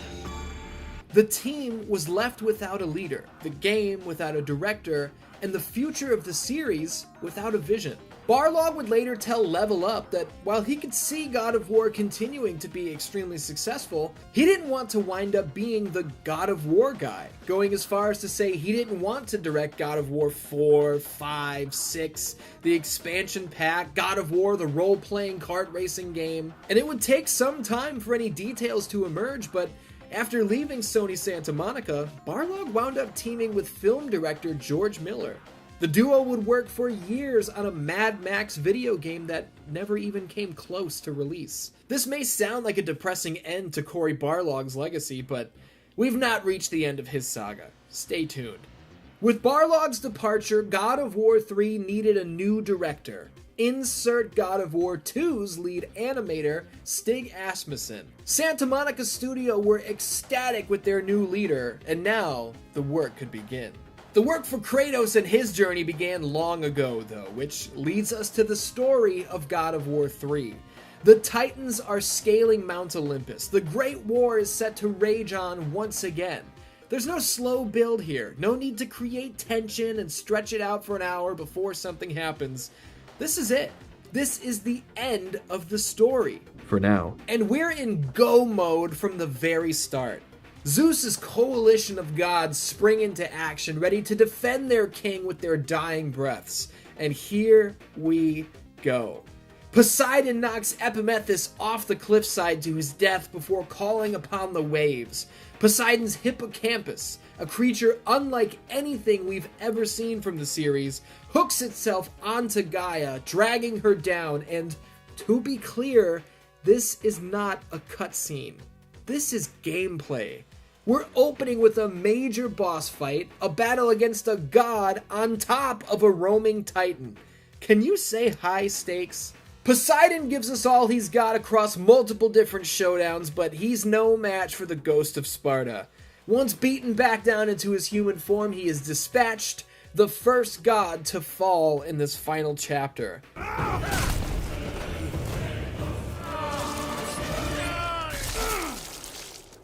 The death of the ocean god causes the waters to rise, flooding the lands as far as the eye can see. This is what Athena was warning Kratos about at the end of God of War 2. Zeus is Olympus. To get to him, we're going to need to cut down his army. But these gods are what keep the planet in balance.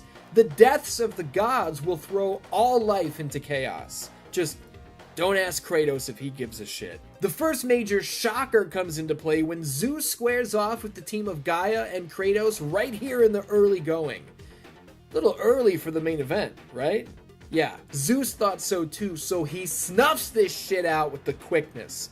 As Gaia and Kratos fall from the peak of Mount Olympus, Gaia does the unthinkable, admitting that Kratos was nothing but a pawn in her scheme to siege Olympus once again. The alliance is over. Kratos' life flashes before his eyes, but there's no acceptance of defeat. He will not rest until his vengeance is complete. After crashing into the currents of the river Styx, the lost souls banished to Hades try in vain to pull Kratos into the afterlife. Yes, they're pulling away all of our upgrades once again. The full health bar you earned in God of War 2, gone. Full magic, gone again. This was annoying in God of War 2, but to take our shit away again in God of War 3? Come on now. Why not just leave our health and magic bar as they are and introduce tougher enemies? This is supposed to be our hardest, most arduous journey yet, right? Why would we not be expecting to face the biggest, baddest monsters of the bunch? I don't know, man. To get cut down to size in back-to-back games, it just felt a little been there, done that. But that's not to say this entire experience is going to come off feeling that way. Not by a long shot. Once ashore in the realm of Hades, Kratos is met by Athena, or the presence of Athena. After sacrificing herself in order to save Olympus, Athena found herself in a higher plane of existence. From her new perspective, she can see that mankind has no future under the rule of Zeus, and with this in mind, she blesses Kratos with not only the Blades of Exile, a brand new weapon that, yes, starts us back at level 1 in the upgrade chain, but with the key to defeating Zeus, the Flame of Olympus. But that's a long way away, as you might imagine. Hades, the god of the underworld, talks a big game, but you know what talks even louder? The action of slicing chunks of his flesh off in the heat of battle, stringing him up by the neck with his own claw weapons, which we get to keep, and smashing him repeatedly into the ceiling. That'll take care of him, right? Wrong! Waist deep in the river Styx, Hades emerges, ravaged, ready to continue the fight, until Kratos tears his rotten soul from within. Hades is dead. The journey continues, and here comes Hephaestus, whom Kratos shares a sordid past with. A sordid past we'll cover next time out. Hephaestus was once in the good graces of Zeus, but he explains that the day Kratos opened Pandora'S box and killed Ares, everything changed. Zeus changed. He banished Hephaestus to the underworld, and worst of all, stole away Hephaestus' daughter, Pandora. Every day for years, Hephaestus has attempted to recreate Pandora, molding golden statues of her likeness. This is truly heartbreaking stuff, man. Especially when you consider that the flame of Olympus burns in order to protect Pandora'S box. Within it is the power to kill a god, a power that Zeus wants nobody to have. What is the key to bypassing the flames, you might ask? It's Pandora herself. There will come a time when this child, and by proxy, Kratos, will be faced with the ultimate sacrifice.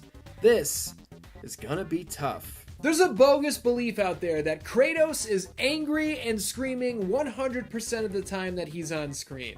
And you might be thinking right now, wait, that's bogus? I've heard countless internet personalities make fun of the fact that he's constantly screaming, Ares! Athena! Calliope! Yeah, he screams sometimes. He's an intense guy. But bring yourself back to the original God of War, where Kratos nearly fell to tears multiple times over the loss of his family. And here in God of War 3, we're gonna see a new level of vulnerability from the Ghost of Sparta. Throw that bullshit, all he does is scream stuff in the garbage, because that's what it is. It's bullshit. I won't stand for it, I won't have it. And Kratos is over Gaia. He happens upon her struggling to regain ground on Mount Olympus, and she pleads with him to assist her. Kratos is basically like, are you kidding me? You cast me aside the first chance you got. You're not the mother of Earth, you're the mother of shit. Bye-bye. I was actually bummed the first time I played through this game, and the alliance didn't really lead to anything noteworthy, but hey, them's the breaks.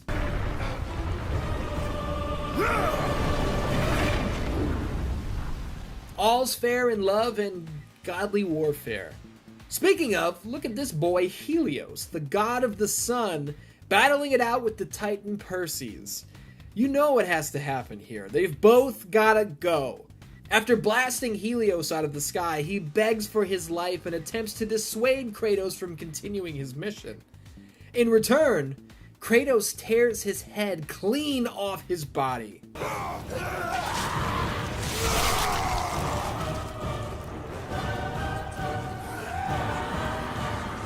When I tell you this left me speechless the first time I saw it, there's not an ounce of exaggeration in that sentence. I'd seen a million decapitations in gaming, but I'd never seen the skin of somebody's throat rip under the pulling pressure. And what do you know, we get to keep the head of Helios for the rest of our journey. As a weapon, it can blind enemies, and in traversal, it can uncover otherwise invisible objects and light up pitch black paths. What a great pickup. Much like the previous entries, yes, the major boss fights usually conclude with the player gaining a new weapon or ability. Hermes pops in on multiple occasions talking all sorts of shit, and rather than fighting, he runs away, taunting Kratos from afar. That is until Kratos launches himself off a goddamn catapult, breaking down the skyscraper statue Hermes sought shelter upon. Once captured, we viciously cut his legs off. One of them real fast and the other real slow. Now we've obtained Hermes' nice little boots, which grant us the ability to run up and across walls. The battle of the brothers between Kratos and Hercules is one of the more brutal encounters in God of War history. Don't believe me? Look at the finish. Using his brother's own Nemean Kestis, Kratos pulverizes Hercules' face until there's literally nothing left. When I say literally, I mean literally. Much like the decapitation of Helios, this shot here left me speechless. And yeah, we've got the Kestis now, which is a powerhouse of a weapon to add to our arsenal. Pandora communicates with Kratos through the flames of her statues that she's locked away in the labyrinth and that Zeus is coming to get her, so the race is on. But the world is in shambles. With Hades, Poseidon, Helios, and Hermes all dead, the lands are facing cataclysmic events as far as the eye can see. The lost souls once contained in the underworld run free. Violent storms rage without end. The destruction of Helios leads to the sun being replaced with the solemn glow of the moon in the middle of the day. Innocent citizens of Olympus are dying of a plague brought on by the imbalance. Just don't ask Kratos if he gives a shit. And what the hell, we've covered the deaths of several gods, let's talk about the Titans. Perseus, Blade of Olympus to the eyeball. Gaia, we cut her hand off and sent her to her death. We already talked about that. But Chronos, the original keeper of Pandora'S Box all the way back from God of War 1, he found the hand of Gaia, and he's not happy. The Chronos boss fight takes place across his entire body and requires Kratos to use every trick in the book. blind him with the head of Helios, use the Nemean Kestis to break his gigantic fingernail before tearing it off with the Blades of Exile. Director Stig Asmussen said he wanted to bring the gore and scale to an all-time high here in God of War 3, and holy shit, he made sure it happened. Kronos is so large and he's been banished to the pits of Tartarus for so long that there are monsters living inside of him like fucking parasites. And we have to fight them. Once captured, Kronos does Kratos just like he thought he did Zeus, swallowing him whole. But that's not the end of the struggle. Using the Blade of Olympus, Kratos cuts his way out of Kronos' stomach, disemboweling the Titan in the process. As if that weren't enough,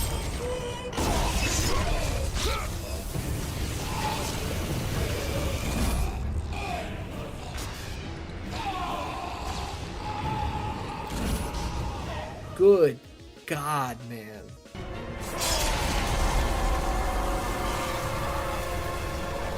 I know this is a lot. I know it's exhausting, but this is the big finale. For now. So stay strapped in because we are almost through this epic tale of vengeance. And just to be clear, I am not giving you a full play-by-play. We'll circle back to the coolest new enemy types, all the best puzzles, and some of the most awesome individual moments once we put a bow on the story at large. And speaking of, let's get to it. Let's wrap up this story. Our Ghost of Sparta wound up fighting Kronos in the first place because Hephaestus sent him on a suicide mission to Tartarus. Hephaestus is shocked to see the Spartan return, but keeps the charade up long enough to strike when Kratos least expected it. Bad move, idiot.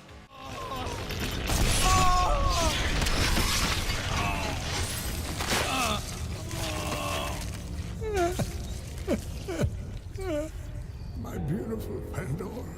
With his dying breaths, Hephaestus pleads with Pandora for forgiveness.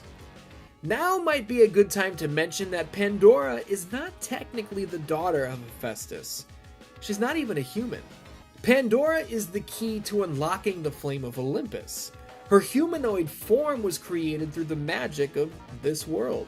There's no beating heart in there, no blood in her veins, and she's the only one who can seem to grasp this concept. Hephaestus took to her and cared for her as a father, and through his attempts to rescue her, so does Kratos. Keep in mind, Kratos once had a daughter of his own. His entire quest for revenge began when he was blinded into killing his own wife and child. So being faced with the task of leading another little girl to her death, he's struggling. I mentioned earlier that God of War 3 would continue to present the softer side of Kratos, and here it is, on full display. Kratos conquers the winding labyrinth and reaches Pandora, who informs Kratos that she could hear the words of the gods, and she could feel the fear in their voices when they spoke of the Ashen Warrior. She said that as fear consumed the gods, her fear was stripped away and replaced with hope. And hope found her in the shape of Kratos. This is good stuff. When the duo reach the flames of Olympus, Kratos stops Pandora from sacrificing herself. She's literally pulling away from him, saying, "This is my purpose, this is what I'm meant to do." But he can't let go. The thought of another child dying for his deeds is too much to bear. And that's when Zeus shows up.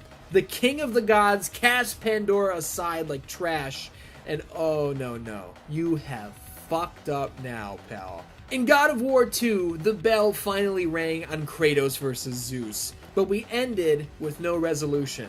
Somebody ring that bell for the last time, man. Kratos versus Zeus 2, here we go. The battle is fought across multiple stages. We begin on a 2D plane, which is the first of its kind in God of War, and it's awesome. As the chamber of the flame crumbles, Pandora's life once again hangs in the balance. She pleads with Kratos to let her go, and amidst a verbal barrage from Zeus, he does. Pandora is vaporized immediately, but so too are the flames of Olympus. With the box no longer guarded, Kratos opens it, seeking the power to kill a god once again, only to find that Pandora'S box was empty. Zeus cuts a promo about how once again, after all his work, Kratos has failed again. Zeus looks out at the lands he once called home, the lands he ruled over for centuries, the lands that now lay in ruin. The battle between father and son continues until Gaia returns. She claims she never wanted Kratos to die, and that the war between Kratos and Zeus has destroyed the world she loved. So she attempts to kill them both by crushing the very platform they battled upon. Kratos and Zeus dive into the open wound in Gaia's chest, the wound she suffered in the Poseidon fight that kicked us off. Kratos and Zeus go to war again inside of Gaia, siphoning her very life straight from her titanic heart. When it's all said and done, Kratos plunges the Blade of Olympus through the heart of Zeus and into the heart of Gaia, crumbling the Mother of Earth to dust. In the wreckage, Kratos retrieves the Blade of Olympus from the corpse of his father, who isn't dead yet, bitch. Bam! As Zeus chokes the life out of Kratos, the light fades until there is only darkness. This, right here, is the greatest moment in the series up to this point. In the lands between, Kratos is confronted by his greatest failures, forced to relive his worst nightmares. But in this land, he is reunited with Pandora, who reminds him of the hope she felt when she knew he was coming. Here in the lands between, Kratos embraces the departed souls of his wife and daughter. He makes peace with Athena. After trekking through the darkness, Kratos follows the light until it leads him to Pandora'S Box. And this one is not empty. Awoken by the light, Kratos springs into action, thrashing Zeus, this time in first person because every step of this multi-tiered fight is handled differently. How fucking cool is that? And now it really comes to an end.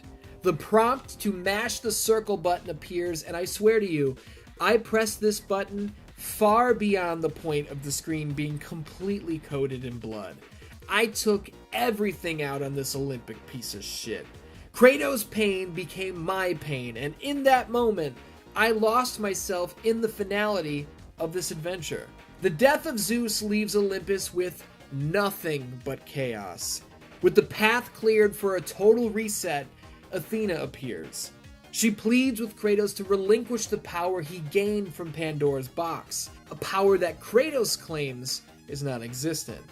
But this is where the clarity comes in. The opening of Pandora'S Box in God of War 1 released the evils of the Great War. Remember when Hephaestus claimed that Zeus changed the day Ares was killed?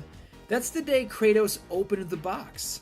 The evils infected the gods and kickstarted Zeus's mission to eliminate Kratos, as his paranoia that Kratos would attempt to overthrow him was a direct result of the infection. But the evils of the Great War weren't the only thing hidden in the box. Athena placed something else inside. Hope. The box Kratos opened in the lands between wasn't filled with evil. It was filled with hope. This mission of revenge, this quest for ultimate vengeance, comes to an end with the ideal of forgiveness and the power of hope. Don't talk to me about how God of War is just some hyper-masculine, blood-soaked fantasy. I mean, it definitely is that, and that's awesome, but it's not just that, and the end of this story proves it. Athena pleads with Kratos to give her the power so that she can begin a new era of Olympus. Without the power, she cannot rule. Olympus will never again regain its former glory. Just don't ask Kratos if he gives a shit. The Spartan kills himself by plunging the Blade of Olympus into his own chest. The power of hope isn't given to Athena. It is released to all of mankind to rebuild and start a new era on their own accord. Watching Kratos bleed out as the camera pulls away is super emotional. Hearing him take his final breaths after all we've been through with him is a tough thing to experience. As the light fades from his eyes, it fades from the screen as well. The story is over. Holy shit. Holy shit. I want to say that God of War 3 is probably the best of the original trilogy. I want to say that. And maybe if we're boiling it down to a game by game by game sort of experience, it is. But I think it's important to factor in that maybe one of the things that makes the events of God of War 3 so heavy, so emotionally impactful, is what we've been through across God of War and God of War 2. We can't always talk about the moment-to-moment gameplay, right? We have to slow down and tell these stories the way they deserve to be told. Can you imagine if I crammed the events of God of War 1, 2, and 3 into like 25 minutes? Are you insane? That would not only be doing a major disservice to these fine pieces of art, but to you as a viewer. And I don't intend to do that to you. So, we did it. We told the stories. Now we can focus on the moment-to-moment gameplay and all those awesome moments that didn't quite fit in as we were trying to get from point A to point B. You like that? You like how I did that? How I set it up there? Cool shit, rapid fire. Come on, let's fucking go. I love that in the early goings atop the mountain, we can see the remains of Ares encased in the icy foundation of Mount Olympus. Goosebumps. I adore the fact that earning the Platinum Trophy doesn't hit you with a congrats on the Platinum. The description of the trophy actually contained a link. A link that once followed leads to the reveal of God of War, Ghosts of Sparta, coming soon to the PSP, and coming soon to the history of God of War. Gore was a major focus here. Stig Asmussen wanted to top both prior mainline entries in the series, and hey, try and tell me it has ever been more gruesome to rip a Cyclops eyeball out of his skull. The monster roster expands as well. Check out these big, hammer-carrying stone statues that spring to life. Beating them with the Nemean Kestis causes them to heat up. Seeing their surface gradually rise from red to white hot is satisfying on a level I can't even describe. How about the Chimera? This lion, horned goat, snake, scorpion monstrosity has to be taken down in phases, and jamming its horn through its eye socket, sweet release. There's also a cave full of scorpions at one point, and later on we meet the big boss scorpion to rule them all. As a scorpion keeper myself, I have 3 of them named Roman, Setsuna, and Greghead. I don't like killing all these guys, but they're working scorpions, so it's not real. It's alright. The puzzles are great across the board, but if I didn't show some love to Hera's Garden specifically, I'd kick my own ass. This optical illusion, perspective bending puzzle is a high point of the series. This whole section of the game is inspired by the works of MC Escher, and if you think I didn't pop for that, you're out of your mind. We've spoken at length about the gnarly, callous acts of the Ghosts of Sparta, but hold up. Kratos listening to Hephaestus weep over his wife no longer visiting him, and then fucking her brains out and walking out of her bedroom door like, what's good, big boy? That's the coldest shit Kratos has ever done. I've said it before and I'll say it again. It's pretty difficult to find things to complain about when we're talking about God of War. I did mention earlier that losing our powers and abilities in back-to-back games maybe felt a little old and stale, but I do have one more for you here today, and this isn't a complaint as much as it is a, what were you thinking? One of the many puzzles Kratos comes across on his journey to the Flame of Olympus is this one right here. I call it the Guitar Hero puzzle. It's fine to include a rhythm-based mini-game in your title, no problem. But can anyone explain to me why the sacred symbols of the PlayStation controller are present in this world? Was there no other way to convey this to the player in a way that would make sense to Kratos as well? It's also a little goofy that the song Kratos plays on these huge strings is the God of War theme song. So this isn't just a score in the video game that we're playing. This means that this is an actual song in this world. This whole section was fucking goofy, and I'd love to ask Stig Asmussen what the hell he was thinking including it in the game. The fact that God of War 1, 2, and 3 were all directed by different people is amazing.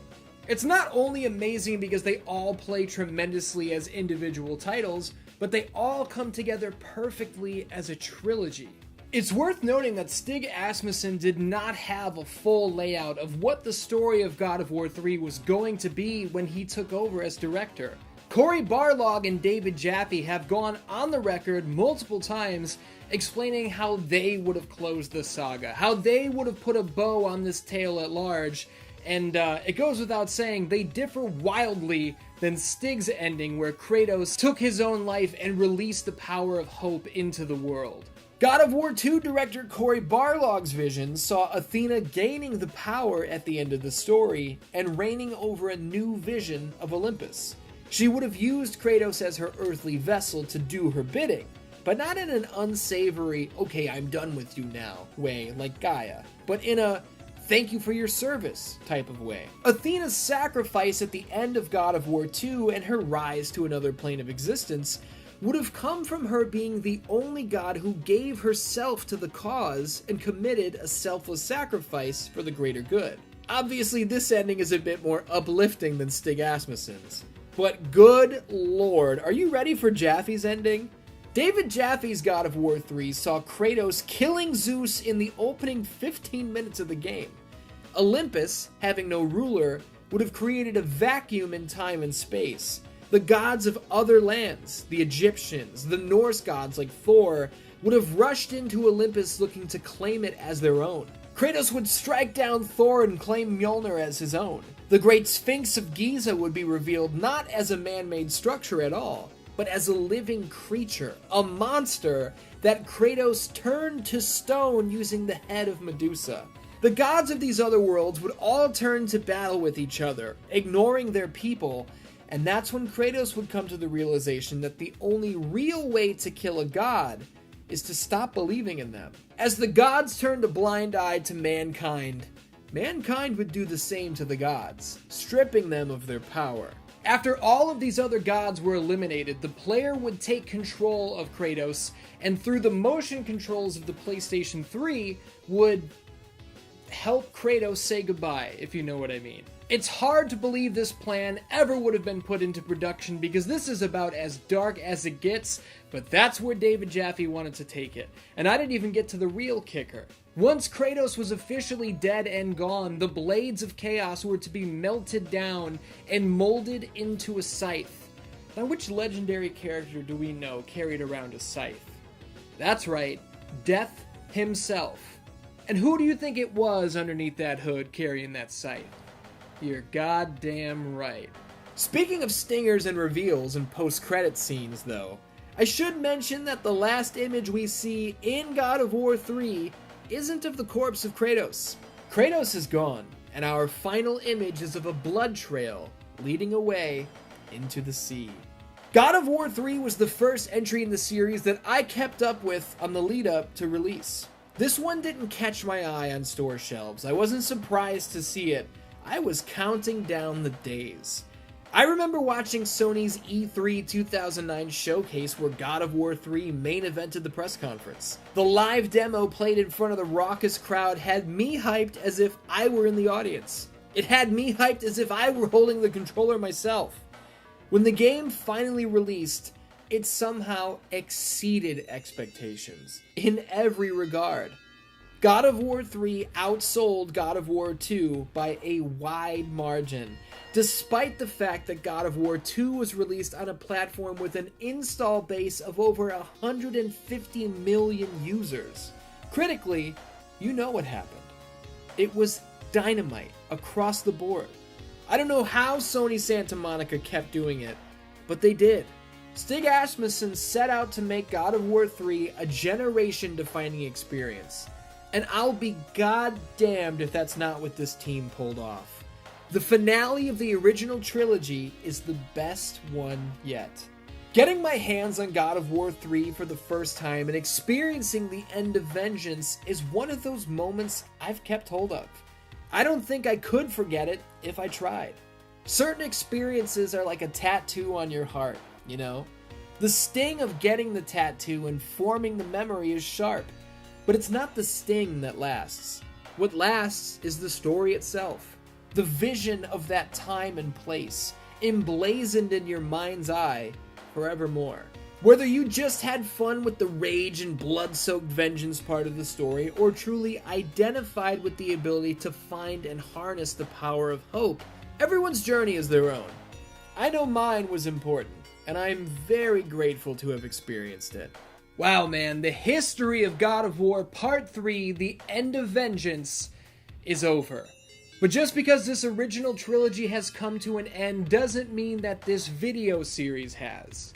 The History of God of War Part 4, The Origins of Kratos, premieres September 16th, 2022, right here on YouTube. We'll be diving deep into all 3 prequels, the PSP exclusive Chains of Olympus and Ghosts of Sparta, as well as 2013's PS3 title, God of War Ascension. Thank you so much for joining me here today, and look, if you like this video and you want to support my work, you can do so at patreon.com/616entertainment. When I say videos like this are possible because of people like you, I mean that literally. I appreciate you a great deal. You have no idea. Until next time, I love ya, and I will see you soon. In Part 3 of the History of God of War, we close the book on the journey of Kratos. The Ghost of Sparta was never able to reunite with his departed wife and daughter, but with Zeus dead and Olympus destroyed, the end of vengeance had finally come. A blood trail leading away into the raging seas was our last image before it all faded to black. But hold on. Yes, there would be a new journey to come nearly 10 years later, but that's a whole new world. A whole new world that we're not ready to jump into just yet. I did say that we closed the book on the journey of Kratos. Yeah, I did say that. But we've got to open that book one more time. We may have read the final chapter, but you know how these things go, right? These evolving, multi-passage stories with all the twists and turns you can swing a blade at. There are chapters we never read. Earlier chapters that were only uncovered a little later on to add a little extra color and depth to the world. Yes, sir, I'm talking, of course, about prequels. God of War, Chains of Olympus, God of War, Ghosts of Sparta, and God of War Ascension all take place before the book was closed, before the death of Zeus, 2 of them before the death of Ares. So cast your mind back before Olympus fell, before the Titans were resurrected, before all of it. Welcome to the History of God of War Part 4, The Origins of Kratos. What's up, Dan-Dans? My name is Ian. Thank you very much for joining me here today. Hey, I think you know the drill by now, right? We're about to spend the next hour or so diving deep into the creation, production, backstory, and continued history of God of War. So grab a snack, grab a drink, and get comfortable, because this is the History of God of War Part 4, The Origins of Kratos. Now, we've got 3 unique titles to cover here on Part 4 of the History of God of War, but there's one very, very important detail that we need to talk about right here at the top. Starting with 2008's God of War, Chains of Olympus, for the first time ever, fans of the series had Kratos in the palm of their hands. You might be thinking, so what? Chronos had Kratos in the palm of his hand too. Not like that, asswipe. I'm talking about the PlayStation Portable. Sony's first ever handheld was an absolute powerhouse, man. Released in North America in March of 2005, the PSP absolutely changed everything I thought I knew about handheld gaming. Yes, it was 2005, but the only handheld I'd ever owned was a Game Boy Pocket. A red one, as a matter of fact. I got it for Christmas along with Pokemon Red. This is my actual Game Boy Pocket and my actual copy of Pokemon Red, too. Yes, they still both work. Portable gaming, in my mind, still looked like this. 8 bits on a teeny tiny little monochromatic screen. I had friends who were fortunate enough to own Game Boy Colors and even the 32-bit Game Boy Advance, but not me, no sir. Pokemon Red was still the name of the game. So when I was at another family's barbecue, or whatever the hell it was that was going on, and my buddy Danny pulled out a PSP, I was astounded. He was playing Madden 06, and I could not wrap my head around what I was seeing. Yes, I realize it's now 2022. We've had the PlayStation Vita, the Nintendo Switch is like 5 years old at this point, but in 2005? Get outta here. The PSP was a game changer. This was another level. Having my own PSP became my focus. I didn't care how hard I had to work, what sort of work it was, it didn't matter. Whatever it was would be worth it. Long story short, it took a while, but I eventually had a PlayStation Portable of my very own. Ratchet & Clank Size Matters, Silent Hill Origins, Killzone Liberation, Grand Theft Auto Liberty City Stories, Metal Gear Solid Portable Ops. Dude, the PSP was life. I'm getting super nostalgic just writing this script. What an era that was. The PlayStation Portable was a runaway hit for Sony, eventually selling over 80 million units when it was all said and done. So how does Kratos enter the PSP fold, you might ask? Sony Santa Monica were all hands on deck 24/7 on the mainline numbered trilogy, meaning they were not responsible for these portable titles. Enter Ready at Dawn Studios. Founded in 2003, this relatively new team had only one game under their belt when they approached Sony and Santa Monica Studio with the pitch of creating a God of War title exclusively for the PSP. The game in question was the highly successful PSP exclusive offshoot of Naughty Dog's Jak and Daxter franchise, simply titled Daxter. The game sold over 4 million copies at retail and received rave reviews upon release. That's a pretty short resume, sure, it's only one game, but holy hell. Why wouldn't Sony and Santa Monica trust them with their baby, right? And that's exactly what happened. Under the direction of Rue Virasoria, with Santa Monica Studios' Cory Barlog overseeing the creative direction, God of War Chains of Olympus quietly entered production shortly after the release of the original God of War. I remember exactly how I became aware of this new installment. Shortly after purchasing God of War 2, I found myself looking through its high-quality, full-color, deeply informative instruction manual. Remember these? After skimming through all of the tips and appreciating the artwork, I flipped it over, only to find this. Holy shit. To say I couldn't wait would be an understatement. If you were wondering back then, or maybe you're still wondering now because you've never seen it, how the hell is God of War going to translate well to a handheld?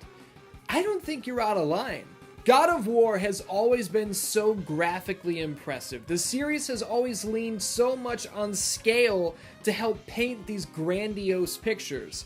So if you could sit back and say, I really don't know how this franchise could possibly translate well to a smaller screen, I think that's a perfect amount of healthy skepticism. But hey, rather than try to explain it to you in painstaking detail, I'll just show it to you. I mean, this is a video series after all, right? Here you go, Dan-Dan's God of War Chains of Olympus on the PSP. At the time, in March of 2008, this game was lauded as probably the best looking, most graphically impressive title on the platform. I know, it's 2022 now. You might have trouble wrapping your head around those words given the Switch Pros and Steam Decks of today, but this was 100% insanity at that time.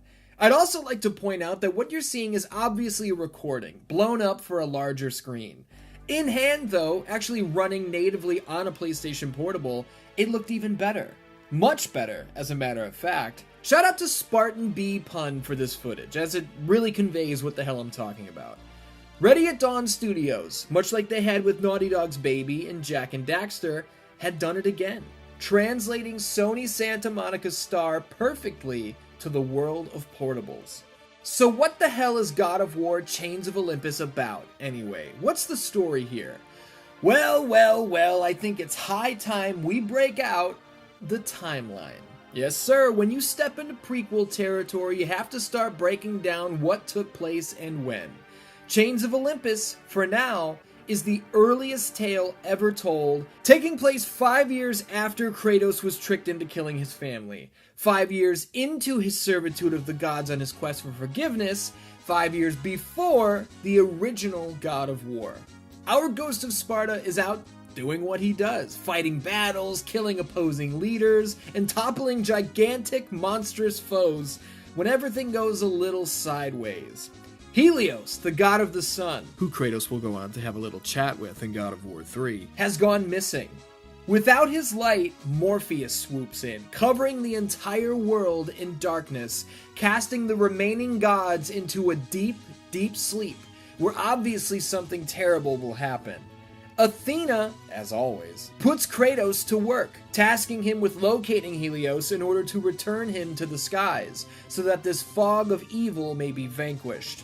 Across his travels, the Spartan continues to hear a faint but familiar melody in the distance, a melody that is eventually revealed to be the favorite song of Calliope, Kratos' dearly departed daughter.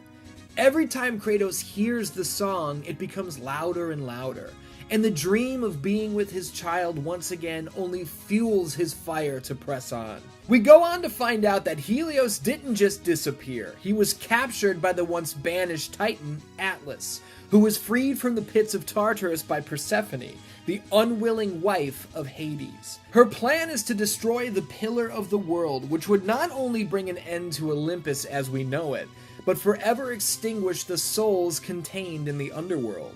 The underworld where Kratos, at the end of the game, is finally reunited with his daughter. Before making her true intentions known, Persephone offers Kratos his one true desire, to be reunited with his child. It's a hell of a scene, man. Kratos lets it all go. He casts aside his weapons. He gives away his power. He is stripped down to the very core of his being. A man, a mere mortal, reunited with his daughter in the fields of Elysium, where the worthy and righteous souls of the peaceful may exist infinitely, separated from the violence and despair of Tartarus. It is only after the reunion that the blinders are removed. Persephone was merely extinguishing one of the greatest threats to her plan. Kratos has a choice to make. He could stay here in Elysium with Calliope, but for what? The toppling of the Pillar of the World would erase everything as we know it. Option B is to suit back up, regain his powers, and thwart this dastardly deed. But leaving Elysium is a one-way street. Stopping Atlas and Persephone would mean Calliope's soul would remain intact, happily going about her days, but Kratos could never return. In the end, the Spartan makes the ultimate personal sacrifice, thrusting himself back into the fight so that his daughter would remain at peace. Persephone is cut down. Remember how she was dead in God of War 3? Well... And Atlas is imprisoned in Hades once more, this time replacing the Great Pillar, holding the entire world up on his own. Kratos is brought back to the land of the living by the returning Helios and Athena, and is left at the very cliff he would hurl himself from 5 years later, after the gods refused to erase the torturous memories of his past. How's that for a prequel? Goodness gracious. Now you might be feeling like we just flew through that story, or at least we flew through it in comparison to how long it took to tell the tale of some of these prior titles, but there's a reason for that. When you step into prequel territory, there's a balance that must be struck. If you factor in every character that the audience already recognizes, if you revisit every set piece the audience has already seen, the audience starts to wonder, why the hell haven't we heard about these stories before? Telling a story where the gods are asleep, where the world of the living is largely shrouded in shadow, where the focus is on Kratos and his daughter, it provides the perfect cover for how a story like this went mostly under the radar. These events may be smaller in scope, but they are certainly not lesser in personal significance. I mean, for God's sake, there's a super emotional moment right at the end where we're faced with a minigame. Sure, we've seen minigames before. Rotate the stick to decapitate an enemy. Tap the buttons in sequence to land the killing blow. But we'd never seen anything like this. Kratos knows he must save the soul of his daughter, even if it means he'll never see her again. But she won't let him leave. It's up to the player to mash the circle button in order to pry our terrified, heartbroken daughter from our side. This part sucks. And I mean that in the best way. It's great writing, great design. It just sucks that we have to do this to Calliope. After ruining the plans of Persephone and Atlas, the Titan is chained down, forced to carry the weight of the world. Atlas challenges the Spartan as to why he would trust the word of the gods, and through his answer, we don't hear the vaunted and feared ghost of Sparta. We hear an emotionally battered, desperate, and broken man. What good is the promise of an Olympian? It is all I have, Atlas! Goosebumps, man. And let me just throw in here that the boss fights with Charon, the ferryman of the underworld, are awesome. And yes, I said boss fights. There are 2 of them. Because in the first encounter, Charon straight up wins. He defeats Kratos and chains him up in Tartarus. How about that? I mean, Kratos finds his way back to Charon and obliterates him in devastating fashion, but still, what a moment here for the ferryman of the River Styx. Bravo. The Persephone fight kinda sucks though, I'm sad to say. Her fighting style makes her a chore to deal with. But why dwell on that when we can talk about breathtaking moments like traversing an environment dwarfed by the titans in the background? That, the battle with the basilisk in the opening scene, come on, man. Just because God of War was on the PSP didn't mean it was willing to sacrifice the sights and sounds that make the franchise what it is. It was March 4th, 2008 that God of War Chains of Olympus hit store shelves. If you couldn't tell by my writing thus far, yes, the game carried the mantle well, broadening the franchise's horizons beyond the home console market. Critics were blown away with what Ready at Dawn were able to accomplish with their take on the series, lauding the game's graphics, sound design, story, and even its control scheme. Commercially, Chains of Olympus hit it big, selling 3.2 million copies at retail. In June of 2008, Sony released the God of War Chains of Olympus PSP Entertainment Pack, which included not only a copy of the game, but an exclusive blood red PSP with the Ghost of Sparta emblazoned on the back. God of War Chains of Olympus proved that even on a smaller screen, this franchise could not only survive, but thrive into the future. Even focused on stories from events long past, there was still plenty to uncover from this world and from these characters. In early 2010, God of War 3 closed the book on the story of Kratos, as we've previously discussed. But just 8 months later, in November of 2010, fans were treated to yet another PSP exclusive prequel that would further flesh out the story of Kratos. God of War, Ghost of Sparta takes place between God of War 1 and 2. The game tells the tale of Kratos' long-lost brother, Deimos. If you're thinking, wait a minute, a long-lost brother made up out of the blue this late in the series? What is this, some Uncharted 4 shit? No sir! No sir, the reveal of Kratos' brother happened all the way back in 2005. Yes, in God of War 1. The Birth of the Beast video, which is a bonus feature on the disc, informs the viewer that Kratos and his brother were separated as children. The entire rest of the tale laid out here actually didn't get used. The story served up in Ghost of Sparta totally rewrites this whole thing, but still, Kratos' brother, Deimos, has indeed existed this entire time, and now we're going to meet him. Ghost of Sparta is a very personal, very honed-in story as far as this franchise is concerned. In the original game, we're killing our first god. In the second, we challenge Zeus. In Chains of Olympus, the pillar of the world is being threatened. These are all huge, huge deals across the board. Things that can change the grand scheme as we know it. Kratos' journey to find his brother, who he's been informed is actually still alive and being held captive in the domain of death, which is a purgatory-esque plane of existence in between the land of mortals and the underworld. This story doesn't entail the entirety of humanity hanging in the balance. It's not a world-ending angle, you know what I mean? Don't be mistaken. I'm not saying it's unnecessary. I'm not saying it doesn't fit in with these other adventures where the stakes couldn't be higher. I'm applauding this decision. I'm applauding the creative integrity of looking at the state of the franchise and saying, wait, let's try something a little different. Ghost of Sparta's director, Dana Jan, along with the game's writer, Cory Barlog, not only delivered another fantastic narrative in their own right, but along with the rest of the team at Ready at Dawn, pushed the PSP to its critical limit. Now I know, I did say that the story of Ghost of Sparta is a little more zoomed in. It's a little more personal and focused on Kratos himself, rather than this big, overarching, worldwide threat. But that is not to say that we have any shortage of deadly boss fights, awesome set pieces, and more. Let's dive into this story itself. Long ago, an oracle prophesied that a marked warrior would bring forth the destruction of Olympus. One night, two shadowy figures burst into a Spartan village, looking for the child they believed to be the one who would begin the end. Due to his elaborate birthmark, the larger of the mysterious figures, who was clearly Ares, the other being Athena, pushed Kratos aside and kidnapped his younger brother, Deimos.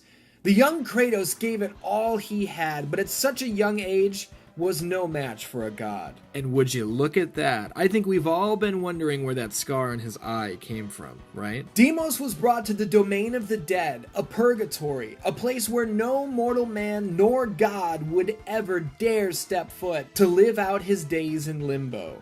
The domain of the dead isn't a barren wasteland without a ruler. No, this place is governed by Thanatos, the god of the dead.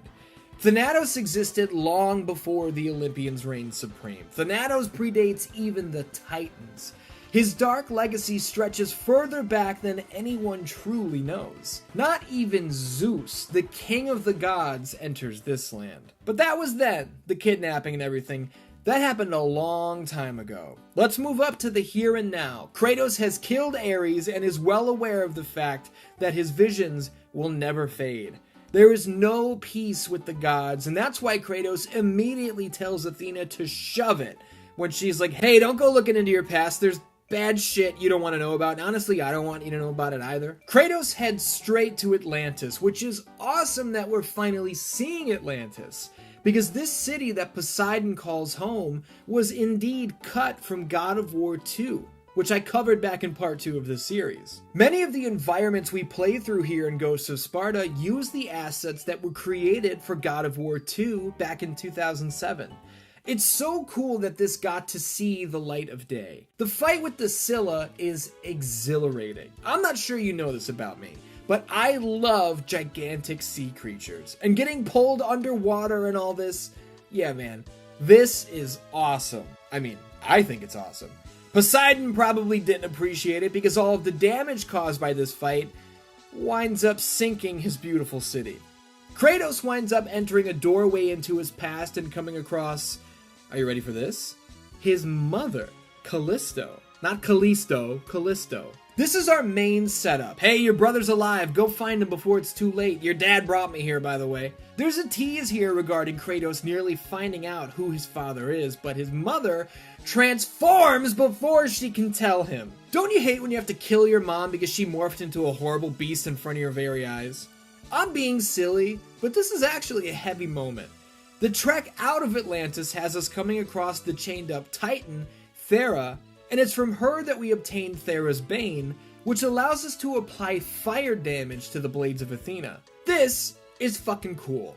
This is the 5th God of War game we're playing, and this feels fresh. You've gotta respect that. This is where Kratos should be clued into how daunting and dangerous this quest will be. The daughter of Thanatos, Aranis, ravages a city, leaving behind only 2 soldiers to convey the message to stay away, turn back. Beyond this point, oh my god, it's the Gravedigger again! We haven't seen him since the original God of War. The Gravedigger warns Kratos that nothing good will come from defying the gods, and these words hit so much harder now because we know this is Zeus, trying his best to deter Kratos from following his destiny. The flashbacks we experience show the relationship that Kratos and Deimos shared, that being a strong, brotherly bond. Kratos would overpower and defeat Deimos in their sparring sessions, but he didn't bully his brother, he didn't taunt him.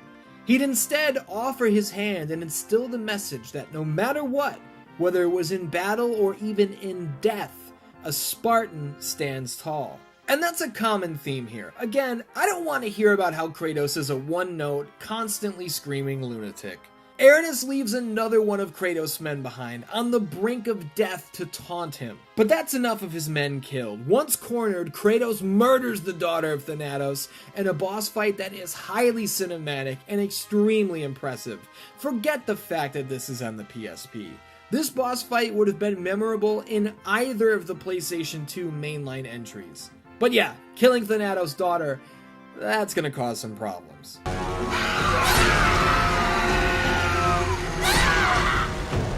Now we're already halfway through this story, and if that feels fast, let me remind you, I did say that this is a more zoomed in, focused tale on Kratos himself.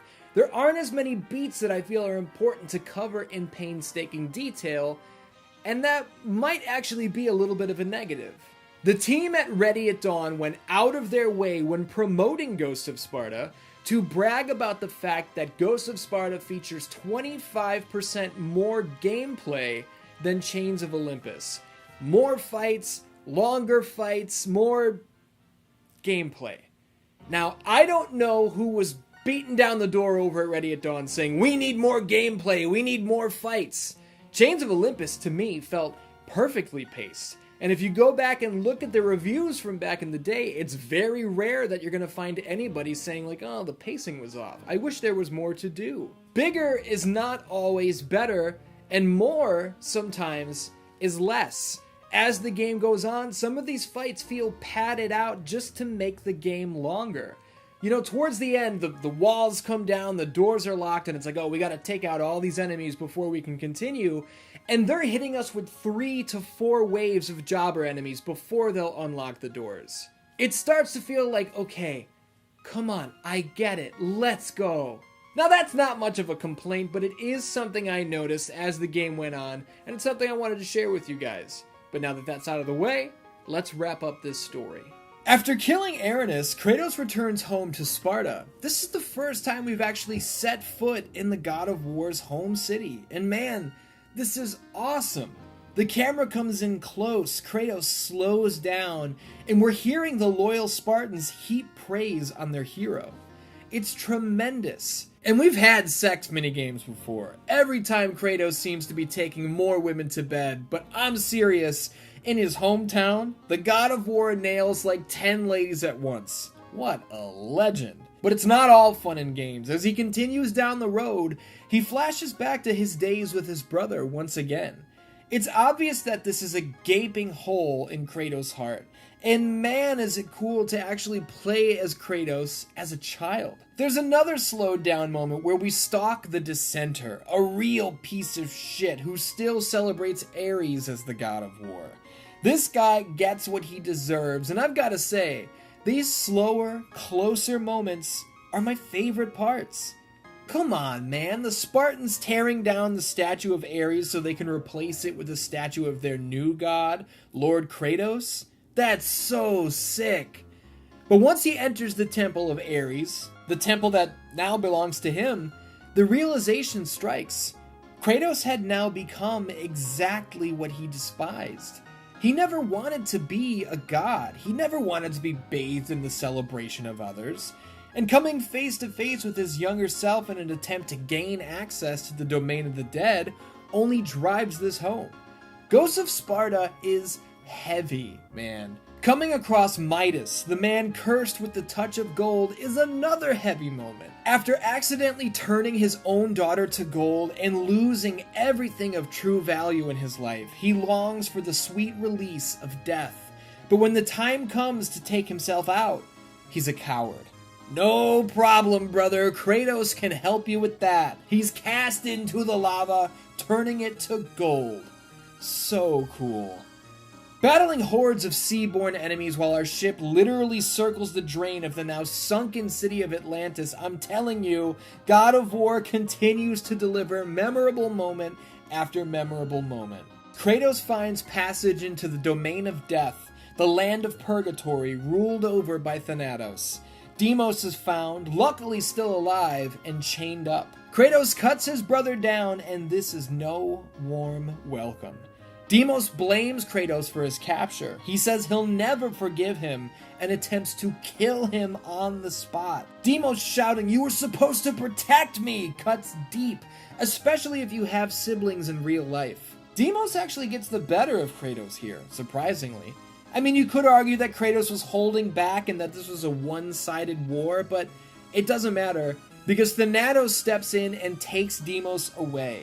Where does he bring him? Well, he takes him to the Suicide Bluffs, the very spot where Kratos tried to take his own life after learning the visions of his past would never fade. Talk about a low blow. Kratos rescues Deimos again in a scene straight out of their pasts, and now the brothers are on the same page, battling against the god of death. In the end, the brothers triumph over Thanatos, but Deimos doesn't live to see the end of the fight, sacrificing himself in order to seal the deal. After Thanatos is killed, Kratos carries his departed brother's body to the top of the Suicide Bluffs. And who's waiting atop the bluffs? None other than the Gravedigger. Kratos lays his brother to rest and once again questions taking his own life. It's just tragedy after tragedy, man. But the closing line really sends it home. By the gods, what have I become? Death, the destroyer of worlds. After the credits, we get another peek at the Gravedigger, who this time lays Callisto, Kratos and Deimos' mom, to rest. In between mother and son would lie one last empty grave. How about that ending, right? Zeus taking the shape of the Gravedigger, burying his family one by one. You know, we are delving deep into the past of Kratos at this point, but these are not soulless, pointless cash grabs by any means. Before we close out Ghost of Sparta's chapter, I want to ask you a question. Is it just me, or does Ghost of Sparta look heavily influenced by another PlayStation IP? This is Uncharted, through and through. Kratos has been climbing walls from the very beginning. He started swinging in God of War 2, but Ghost of Sparta feels like I'm playing as Nathan Drake at certain points. Sliding down these myriad inclines and timing precisely when to hop from one set piece to another. I don't know, man. I'm getting Uncharted vibes. Big time.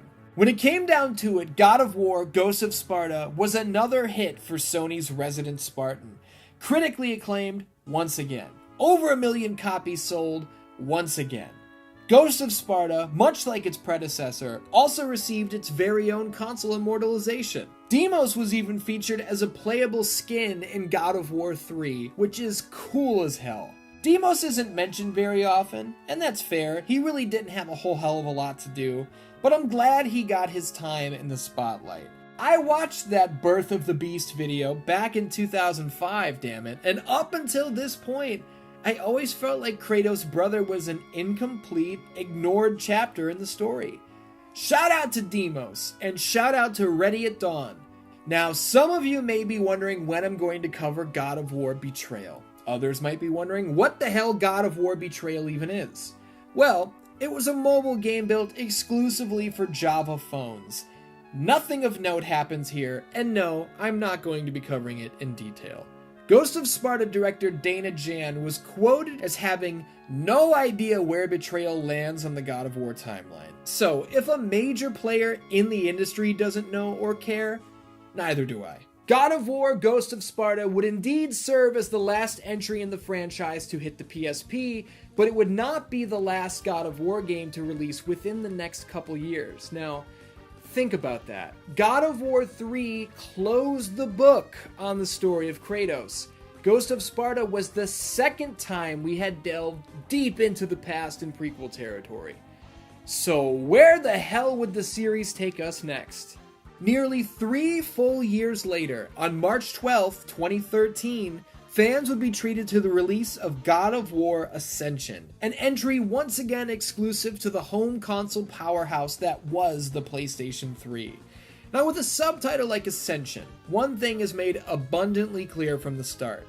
There's no number, specifically no 4, meaning this was not going to be pushing the series forward. And I mean, how could it? Again, at the end of God of War 3, Kratos was dead. And then he wasn't dead, but he was bleeding real bad in the raging seas. Look, the point is this. We're clearly not going to find out what he's been up to since he fell in the water. So, what the hell is going on here? Well, this officially calls for another look at the timeline. Let's just lay it all out on the table, shall we? God of War Chains of Olympus, up to this point, was the earliest story in the timeline. Next comes the original God of War. Here we drop in Ghost of Sparta, followed by God of War 2, and then finally God of War 3. No, I don't care about the comics or Betrayal. If you do, that's fine, but they don't matter in the grand scheme. So where does it go? How about all the way to the beginning? No, how about before the beginning? God of War Ascension, released 3 years after God of War 3, is now the very first game on the timeline. Back in 2013, when I was awaiting the release of God of War Ascension, I knew two things. I knew that number one, I loved this franchise, and having another God of War game to play was going to be awesome. But number two, I knew that this felt unnecessary. It really felt like Ascension existed because someone from Sony called Santa Monica Studio and said, "Hey, it's been a couple years, how's about another God of War?" And I hate to say that because I clearly love this series, but I'm just being honest. That's how I felt. That's how my friends felt. That seemed to be how the gaming audience at large felt. And I honestly believe that's why God of War Ascension carries the reputation that it has. All the time on Twitter or in YouTube comments, I will see people saying, "Oh, God of War Ascension, that one sucks," right? And that's how you can tell right away who did and who did not play this game. Is God of War Ascension a good game? No. God of War Ascension is fucking great, and anybody who took the time to play it knows that. I mean, let's talk about it. We'll put a pin in the reaction and reception to the game for now, and circle back later. Let's talk about how the game plays, talk about the new features, the storyline, all that good stuff. When it comes to the gameplay, for the first time in forever, combat actually does feel fairly new. Reinvigorated, one could say. There's a brand new mechanic in place where Kratos can hook one blade onto a specific enemy and hold him in place while using his other arm to swipe at the surrounding mob. This is cool as hell. Why Kratos never did this again for the rest of his life? Who knows? But that's a prequel problem. As a developer, you've got to introduce new things, even if the story is from long ago. The balance comes in with the player just accepting it, moving on, I guess. On top of the new grapple gimmick is the ability to pick up the swords, clubs, spears, and other assorted weapons that our deceased enemies leave behind.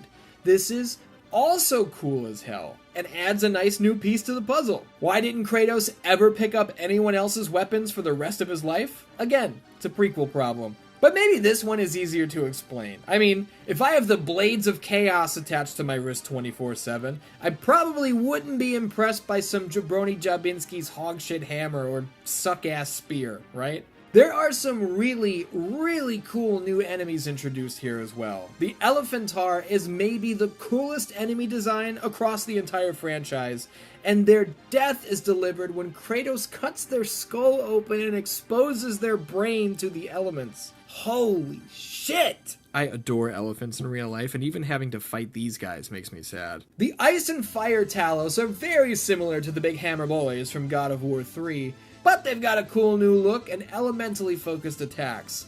The Cobra Gorgon is a new Medusa-esque pain in the ass, and holy jeez is their kill shot horrific.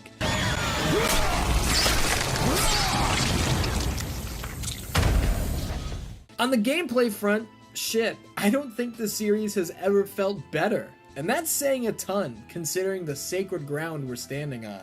But now on to one of the main selling points for Ascension. Yeah, I was talking about new mechanics and new enemies and all that good stuff, but it doesn't get much more new than this.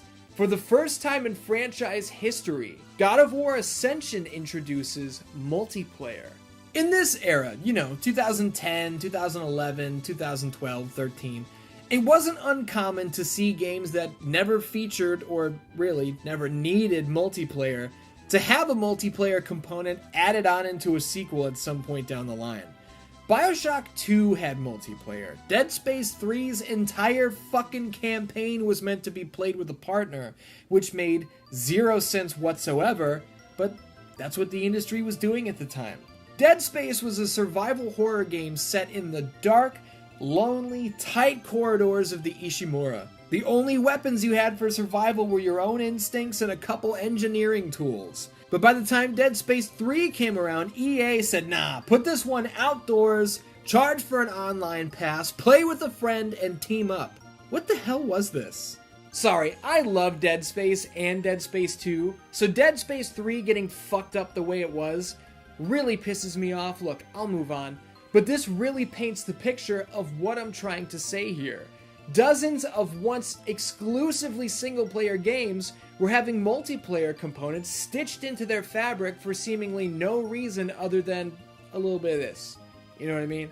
The question is, was God of War Ascension ruined by this multiplayer component? In short, no, not at all. And here's why. They didn't Dead Space 3 this game. Kratos doesn't have a partner. He doesn't have a best friend all of a sudden. This isn't a co-op story. God of War Ascension's multiplayer mode is completely separated from the story mode, which is awesome. In all, there are 5 distinct match types in multiplayer, all with their own rules, goals, and winning conditions. Players take control of an Oathbreaker. I'll explain what that means in detail once we get to the storyline, but basically you pick a fighter of your choice. And jump in to capture the flag, death matches, all sorts of mayhem. Your Oathbreaker of choice was upgradable with new gear, new weapons, you get the picture. And I think it's worth mentioning that there was a full prequel comic for Ascension's multiplayer that painted a deeper, broader picture of who these guys were and what was going on here. Yes, that'd be a prequel to a prequel. I'm a single player guy myself, so I think I only messed with this like 1 or 2 times, but it was definitely fun. And this might shock you, but these servers are still live today. They're not very active, as you might imagine, but there are indeed hardcores who still link up and hop into battle together nearly 10 years later. And now that we've come this far, maybe I should get into how God of War Ascension came to be, right? The development process is a pretty important part of the whole deal, isn't it? We'll start off with some trivia. You tell me. Did the director of God of War 3, Stig Asmussen, return to the chair to direct Ascension? Answer? No, he didn't. Meaning that yes indeed, across 6 games, every single entry has had a new director helming the project. That's insane. That's gotta be a record of some sort. Guiding the ship this time would be Todd Pappy, who had previously served as God of War 3's design director, amongst myriad other projects. Under the guidance of Todd Pappy, T.C. Carson returns for the 6th time as the mighty Kratos, the ghost of Sparta, only this outing would serve as his last. I haven't really gone out of my way to express how excellent this man was in his portrayal of Kratos across the history of God of War, and that's because we still had so much ground to cover. I didn't want to beat you guys over the head with, he's great, but this is it, man. The final outing for the original voice of the God of War. Mr. Carson, you absolutely killed it, and I, along with everybody out there watching, are raising our figurative glasses to you, sir. What a legend. Story has been an extremely important piece of the God of War puzzle since its inception. Up to this point, I have talked your ears off for hours telling these tales from top to bottom. God of War Ascension was criticized in the story department upon release, but I don't think it's because the story itself is bad. I think it's just hard to swallow another 9 to 10 hour epic that takes place before the events of everything we've already seen. We don't have to worry about our main character dying. We already know where his loose ends of his familial bonds are tied up. We know where this story concludes. When there are no life-threatening, world-ending stakes on the line for a 3rd time, you really start to wonder, is this all necessary? Rather than go along with the reveals in order and play along with the gathering of all the pieces, I'm going to lay it out for you from a bird's eye perspective. God of War Ascension's story follows Kratos going through the process of escaping imprisonment at the hands of the Furies, as he was locked up for breaking his blood oath to Ares. Orcos, the son of Ares and the Queen Fury, is aiding our Ghost of Sparta in his journey because he was once Kratos' own Oathkeeper. But after witnessing Ares tricking Kratos into killing his family, he has denounced his calling. Many of the big reveals don't land very impactfully because it's all stuff that doesn't matter in the grand scheme.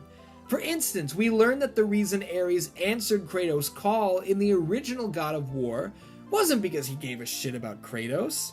It was because Ares was planning on overthrowing Zeus, and he saw Kratos as a viable right-hand man. This doesn't hit very hard because number one, at the time Ascension dropped, we killed Ares 8 years ago. Dude is old news. Number two, Ghost of Sparta taught us that Ares initially kidnapped Deimos, thinking he was the marked warrior, the chosen one.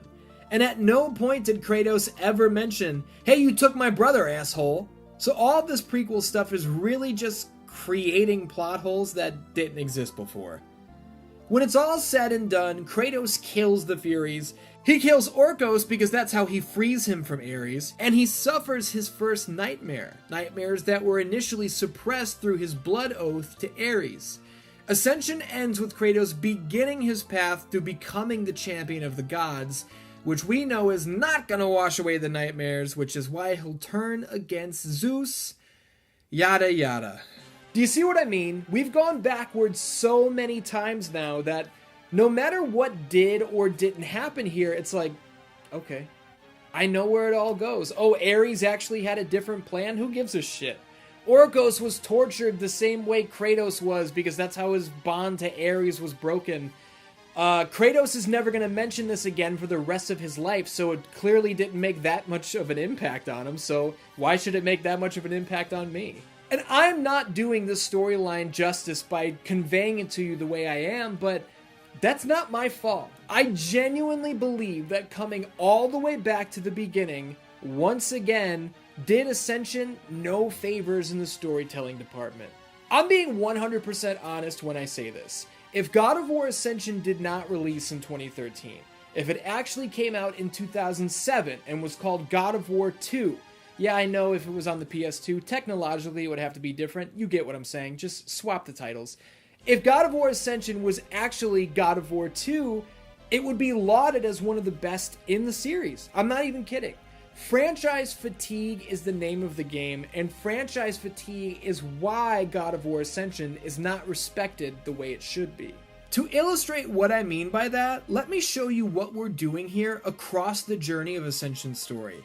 Right from the start, Kratos is imprisoned and he's battling the First Fury.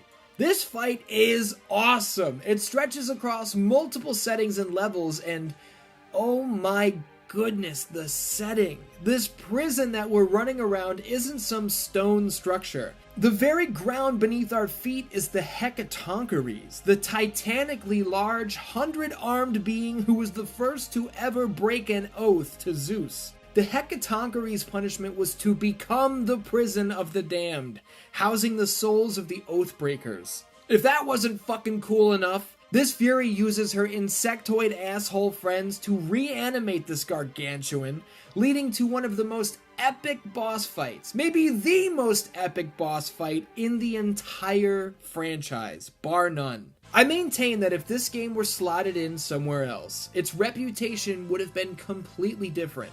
Franchise fatigue was the only thing standing in the way of Ascension achieving long-lasting greatness. I promise you that. And franchise fatigue had indeed set in. The proof was in the review scores as well as the commercial performance of Ascension, both of which were at an all-time low. Now make no mistake, Ascension sold more than 3 million units, and an average score of 8 out of 10 is nothing to sneeze at. This is still an awesome game. It's just, they say there's a point where you can have too much of a good thing, you know? This is where it might be good to mention that God of War not only had enjoyed 6 unique games of its own up to this juncture, but the outward spread and commercial growth of this IP were still expanding. In 2011, Kratos guest starred in Mortal Kombat, serving up fatalities with the likes of Sub-Zero and Scorpion. The reveal trailer for his inclusion is still unbelievably cool, by the way. and performing the aforementioned fatalities with the severed head of Medusa and the Blade of Olympus will never get old. But this wasn't the Ghost of Sparta's only starring role outside of his own series, as Kratos went to war once again in 2012's PlayStation All-Stars Battle Royale. I actually really loved this game, so maybe that's another retrospective for another time. But I'd be a total jamoke if I didn't bring up the fact that a downloadable code to play as Zeus in All-Stars came packed in with each and every copy of God of War Ascension. Who's down for one more father versus son showdown, right? Much like its PSP predecessors, God of War Ascension would also receive its own personalized console in the shape of a blood red, super slim PlayStation 3. Sadly, this is where the game would remain to this very day. Unlike the PSP titles, which were remastered and re-released on more powerful hardware, unlike the first two PS2 games, which received the same treatment, and even unlike God of War 3, which was fully remastered for the PlayStation 4, Ascension remains stranded on the PS3, with no future on the horizon. The game is streamable on PlayStation Plus, if you're a subscriber, but it's not updated in any way, nor can you download it, so your experience is at the mercy of your internet connection, which is far from ideal. God of War Ascension deserves far, far more credit than it gets. I hope that my realistic take on the game's release and the issues surrounding its placement on the timeline don't dissuade you from experiencing this one for the first time, or even going back and running through it again, as it is truly worth your time and money, I assure you. The live-action trailer alone for this one will damn near bring a tear to your eye, man. I'm serious. This is a must-have for any PlayStation 3 owner, and if you skipped this game when it released because you were just God of War'd out, that's okay. But it's finally time to do yourself a favor and give this one a go. Plus, we haven't talked about that crazy, seemingly never resolved puzzle in the early stages of the game. The one where if you interact with certain spots on the level in a certain order, and revisit a painting you'd walked past previously, the imagery changes. When the Earth stops, the journey begins. Never again would this be mentioned, nor elaborated on for the rest of the game, meaning this is something we'll just have to talk about next time. Thank you for tuning in for this, the History of God of War Part 4, The Origins of Kratos. Next time out, we will be drawing this series to a close with the History of God of War Part 5, A Brave New World. I'm going to have you ready for God of War Ragnarok, don't you worry. Until next time, we love you, and we will see you next time. Ready to go? After the release of 2013's God of War Ascension, the series that played home to Kratos would lie dormant for several years to come. Santa Monica Studio had been planning their pivot to a brand new IP for some time, and little did we know, the development of a sci-fi action-adventure title codenamed Darkside had been underway for 3 years, helmed by God of War 3 lead Stig Asmussen. If this is brand new information to you, or you're wondering why exactly you didn't play this game, well, that's because it doesn't exist. God of War Ascension's underwhelming retail performance rocked Santa Monica Studios' bottom line, and with the commercial disappointment being their most recent offering, the axe was dropped.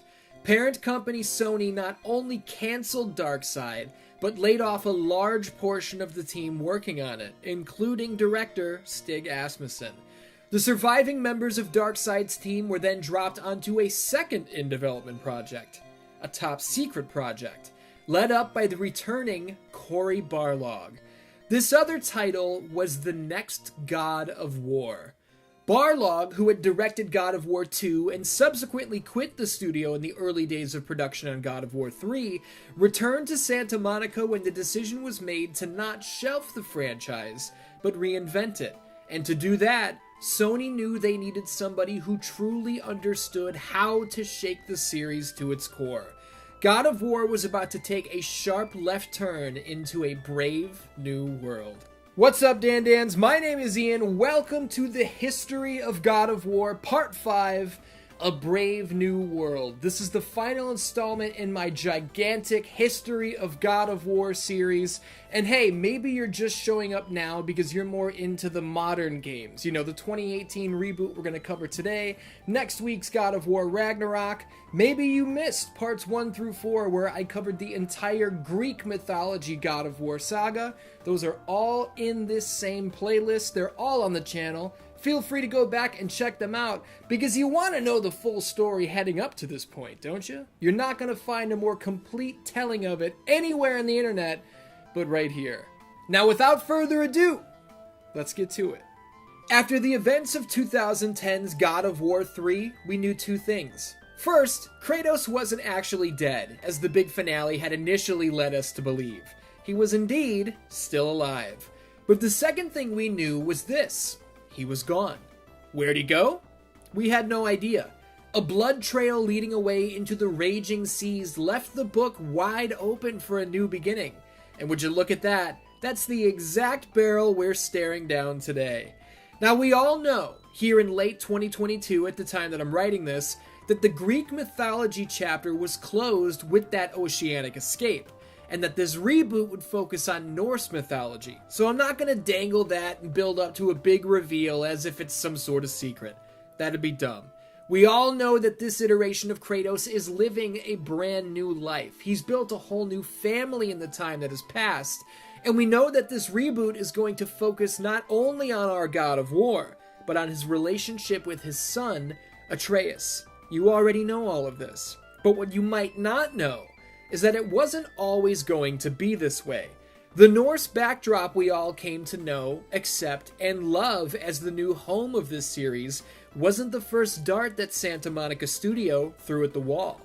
As a matter of fact, we nearly played through a brand new Kratos adventure in ancient Egypt. But the setting wasn't the only thing up in the air. This might be a ridiculous thing to throw out there, but it's true. 2018's God of War wasn't always guaranteed to include Kratos at all. When I say that Santa Monica's approach was bigger, badder, better, and different, man, they meant that shit, especially when it came to the last part. There were apparently many members of the dev team who were actively against keeping Kratos in the fold, an approach that Cory Barlog fought against tooth and nail.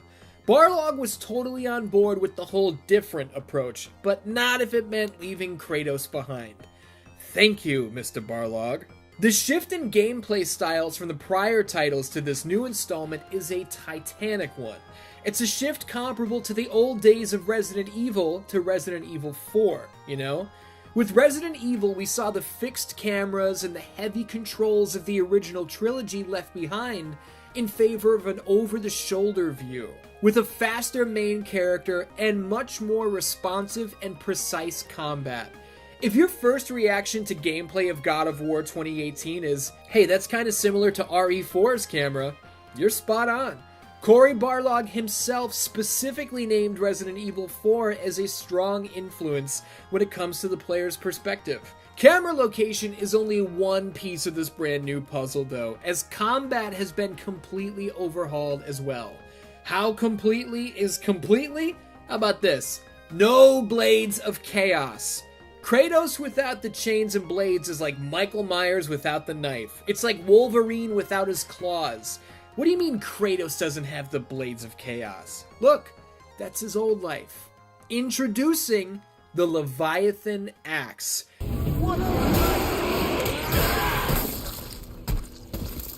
Forged by the same craftsman behind Thor's very own Mjolnir, the Leviathan Axe is a top-of-the-line piece of weaponry capable of chopping, cutting, chopping, tenderizing, chopping. And oh my goodness, are we gonna have a blast with this one. This beast can be tossed end over end. We can stick it into walls and enemies alike.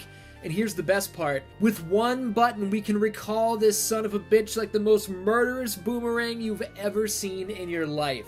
Anything in the Leviathan Axe's way will be cut down, no matter their size, no matter their stature.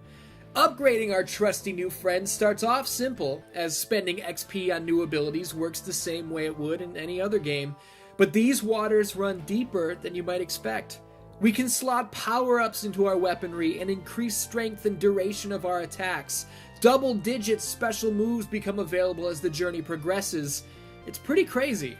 For the first time ever, your Kratos will be entirely your own, as we've got loads of customizable gear to play with as well, all of it just as deeply upgradable as our weapon. And it goes without saying, Atreus, or boy, is equally customizable as well. God of War is no longer simply a hack and slasher. We're stepping fully into the realm of action RPG. And before we go any further, I want to just throw this out there. Atreus may be the most useful NPC partner in video game history. We don't have to worry about him making smart tactical decisions, as his abilities and projectile attacks are controlled by us. Atreus only sucks if you suck at directing him, and that's the way it should be. There was a ton of concern upon the game's E3 2016 reveal that this new direction was simply Last of Us-ing our beloved God of War, which is stupid in its own right, as The Last of Us is a fucking 10, but that's another story for another time. Atreus is not an annoyance, he doesn't get in the way of our fun, and he is a welcomed and extremely important part of this new journey. The strained father-son relationship between our two protagonists paints Kratos in a brand new light, and allow us to understand him like never before. The addition of a child wasn't a meaningless decision. This wasn't a pitch pulled out of a hat in the writer's room. In his time away from Santa Monica Studio, Cory Barlog became a father. This type of monumental, perspective-changing, life-altering event makes a brand new man or woman out of anyone, I'd imagine. I don't know. I don't have any kids. And with this change in his real life would come a change in his creative approach. Or, if you ask him, maybe he was never that creative to begin with. And I'm not as creative as I would love to believe, so I always just pull things directly from my life. So I thought it was a totally clever idea to have Kratos be a dad, and try to actually be a dad rather than use it as like a cutaway cinematic to describe whatever past he had. The brand new gameplay, we've addressed it. The addition of an NPC partner, specifically our son, we've covered it. The table has been set, and now I think it's time to dive deep into the story of this game. Now don't worry, even though this is the longest game in the God of War franchise by a long shot, I am not going to give you a full play-by-play. I'm going to hit you with all the important story beats, and we will be trekking into full spoiler territory, but I'm not going to uncover each and every stone, because if I did, we'd be here for 6.5 hours, and that is unreasonable. Plus, you really should experience this game for yourself. It's a very special game, and I don't want to be the guy that ruins every little detail for you, alright? Now, with the guidelines and spoiler warnings out of the way, let's tell this game's story. This isn't a journey of vengeance where we're aiming to take down our all-powerful father, Zeus. This isn't an adventure into the heart of Hades with the pillar of the world hanging in the balance. God of War 2018's story revolves around a distant father and son finally bonding, unfortunately over tragic circumstances. Kratos and Atreus' path is clear. They must fulfill the final wish of Faye, the dearly departed wife of Kratos and mother of Atreus. To honor her final wish, they must reach the highest peak and spread her ashes amongst the land she called home. Immediately, the contrast is clear. This Kratos is older, he's wiser, and he's much more capable of containing his rage. He's not rage-free.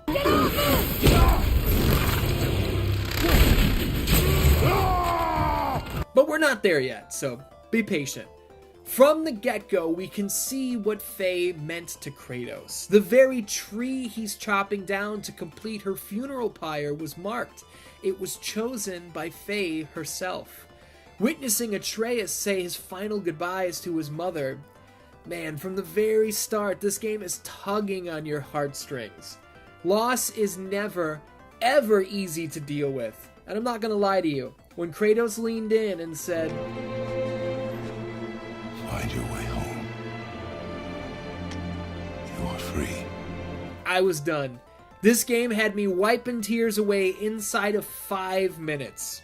This is something Kratos and Atreus have to do together, but in order to make it through, Atreus needs to learn, and he needs to learn fast. How to properly hunt, how to respect his surroundings, when to and not to let loose. Kratos has a ton of work ahead of him.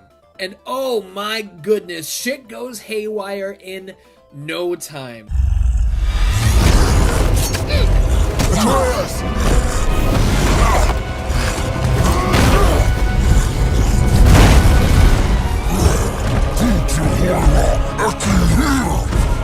We're gonna fight that? We have no choice.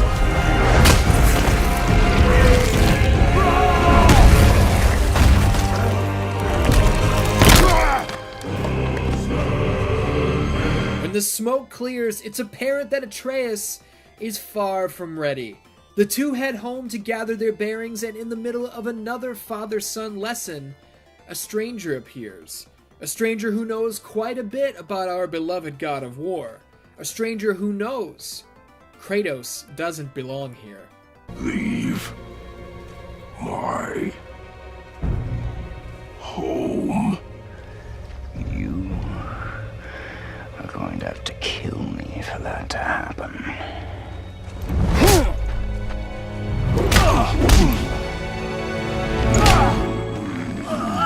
I warned you. Finally.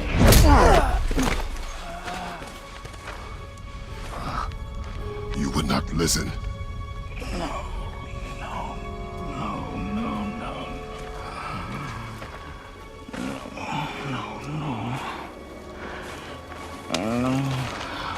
Fine. My turn.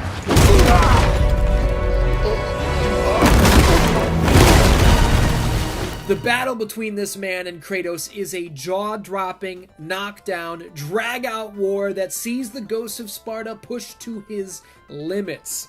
Nature buckles underneath the pressure of the collision. The skies can barely contain their quarrel, and when locked in a test of strength, neither budges, until the very earth beneath their feet splits in two.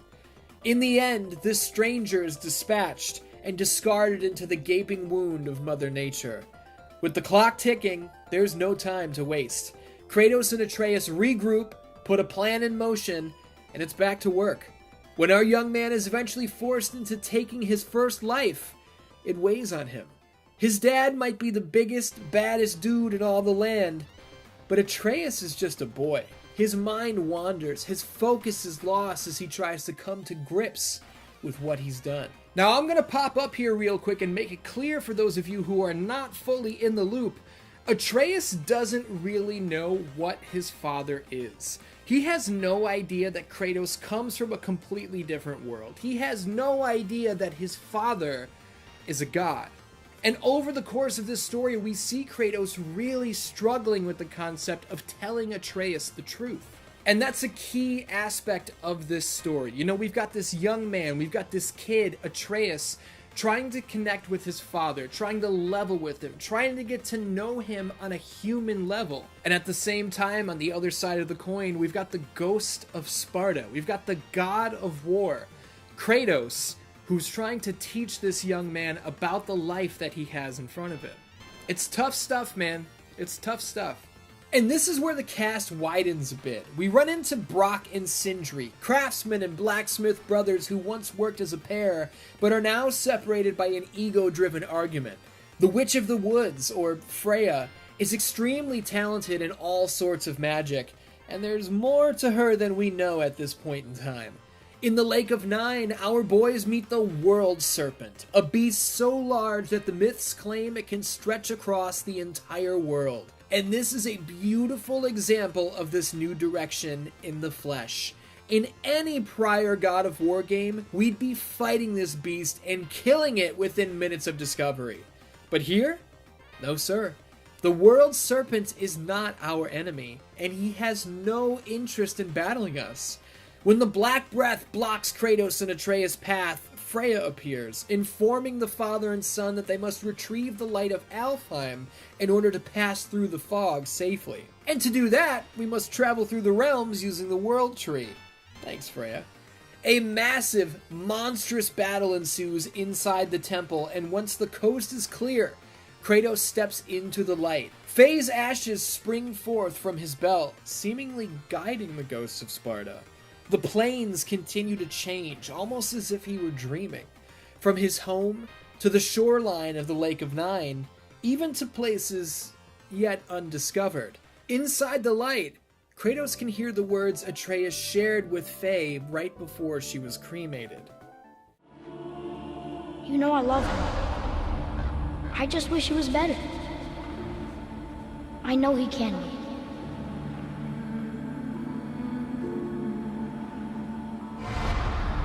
So if he tries, I'll try. But if he doesn't, please come back. I know you're out there somewhere. And then, there she is. Kratos sees his wife in the light. He reaches out, but... Come back! No! No! What have you done? Why did you do that? I saved you! You were trapped in there! I waited, but you wouldn't come out! So I pulled you out! While Kratos spent what felt like seconds in the light, Atreus was left alone. The bodies of the enemies, dozens of them, paint a picture of the horrors this young man just endured. But how? How was Atreus able to defeat this many threats at once? We've got a lot to learn about this young man. And we've also got a lot to learn about Midgard and the realms within it, as who the hell was expecting to see a dragon pop up here? Holy shit! Look, we've taken down titans, we've taken down gods. The basilisk and the Scylla were not able to stand up to the god of war, and I hate to break it to you, Mr. Dragon, but your story ends the same as all of theirs. Get outta here, dude. Not long after this beast is felled, Kratos and Atreus near the peak when a familiar voice is heard.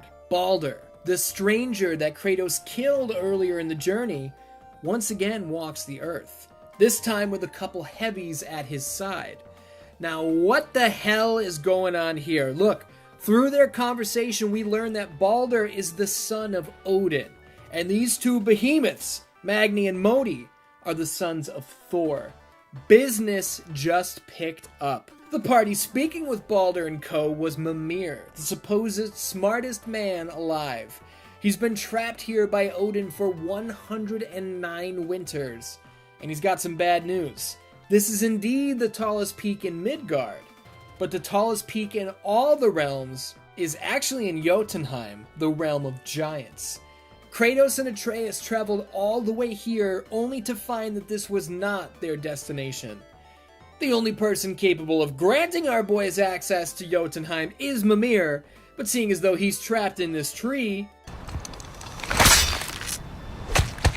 Kratos chops his fucking head off, Freya resurrects the decapitated appendage, and now we've got an extra buddy for our journey. Only in God of War, right? Mimir, the only being in all the realms who can still speak the forgotten tongue of the world serpent, convinces the monster to aid our journey. Scaling the obscenely large corpse of the fallen Thamor is one of those moments you simply do not forget. The sheer size of this guy is unimaginable. Honestly, it takes nearly 30 minutes just to navigate this colossus. And just when we think we've gained access to the particular item we need... Uh-oh, yeah. Boy. Surrender. The All-Father demands it. No. Good. This fight is mine, boy. Go. And where do you think you're going? Oh no, brother. The little freak's got a bow. What are we gonna do? The boss fight with Magni and Modi is the toughest yet, as the sons of Thor did not come to play. I don't think Magni came to die either, but whoops!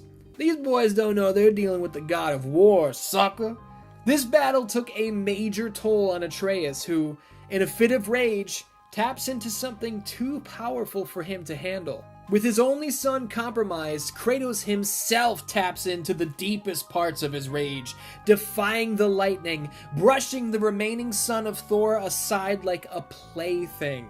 Kratos is alerted by Freya that in order to get Atreus the help he needs, the help that could save his life, he must trek into Helheim, the coldest, most dangerous realm in Midgard.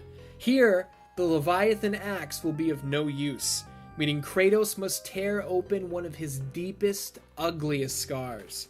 Hidden beneath his home are the Blades of Chaos, a weapon he swore off from a life long since past.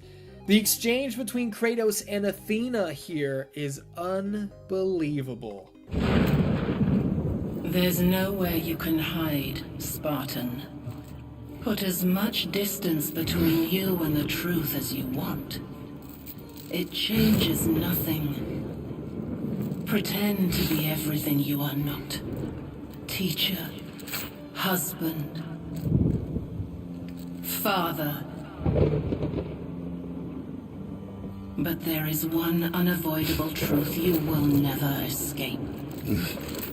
You cannot change. You will always be a monster. I know. But I am your monster no longer. It was at this exact moment that every longtime God of War fan shit their pants. The Blades of Chaos are back, and they feel better than ever. Brother, let's see what those blades can do.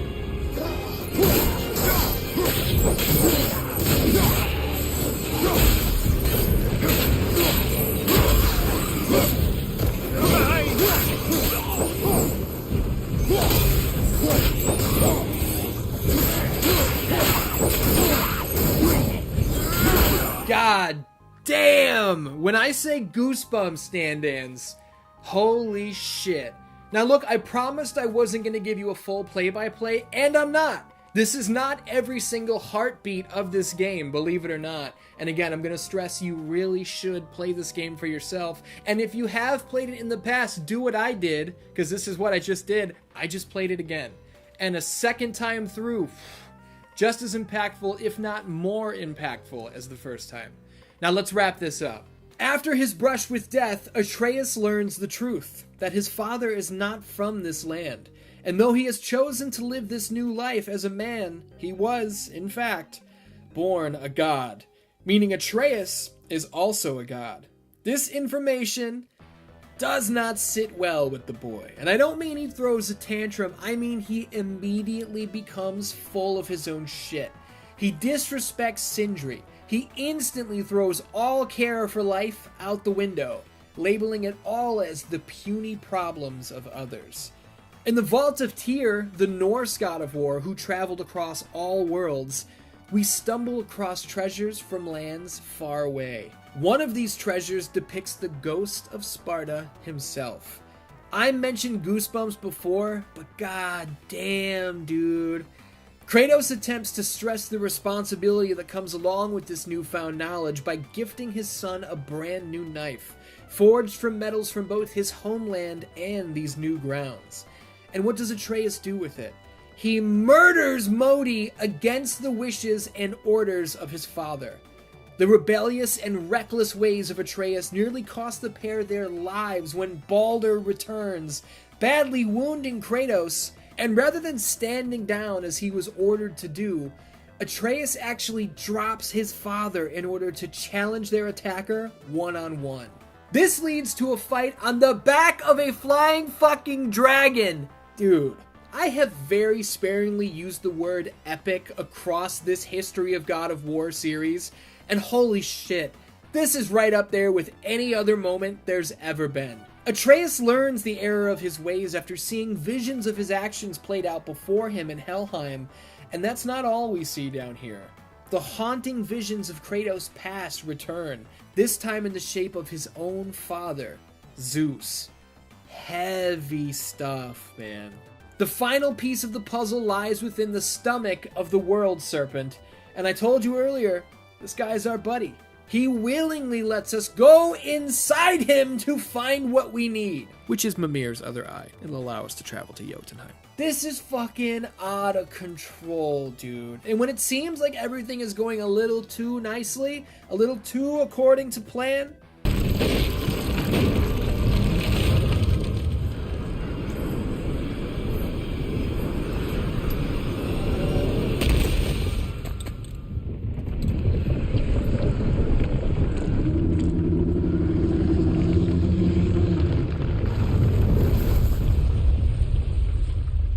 Kratos and Atreus are met by Freya, who is out looking for her long-lost son, who we know from our time in Helheim is Baldur, the man who attacked the World Serpent.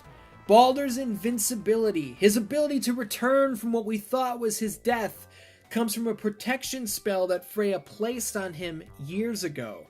A protection spell he never asked for, a curse in his mind, that he has used as the fuel for hating his mother his entire life. I know that you're still angry. I know that how you feel hasn't changed, but I want you... How I feel? How I feel? I've spent the last 100 years dreaming of this moment. I rehearsed everything I ever wanted to say to you, every word, to make you understand exactly what you stole from me. But now, I realize I don't need you to understand anything. I don't need you at all. No, back off, Kratos. This has nothing to do... This path you walk, vengeance, you will find no peace. I know. You... I'll deal with you later. But family first.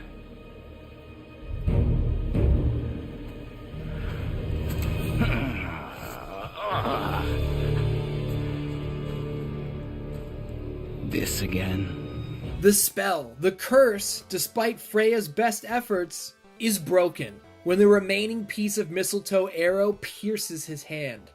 After one of the longest, most brutal and drawn-out fights in franchise history, which even sees the screaming, desperate Mother Freya reanimate the colossal corpse of Thamor in an attempt to stop the violence, the battle ends. Not with the brutal murder, but with the father and son defeat of Baldur. Battered and beaten, Kratos leaves Baldur to his fate, and rather than embrace his mother and start their life anew, rather than continue forward, Baldur can't help himself. What? No, Baldur!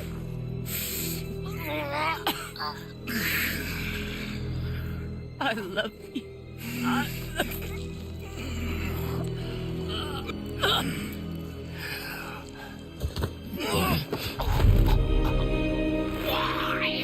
Why do you even care? You could have walked away. The Sigorians here must be better than this.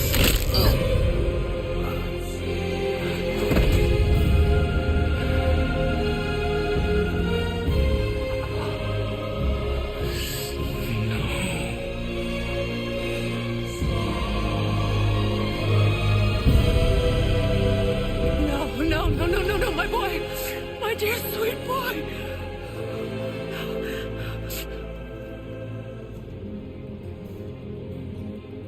Freya.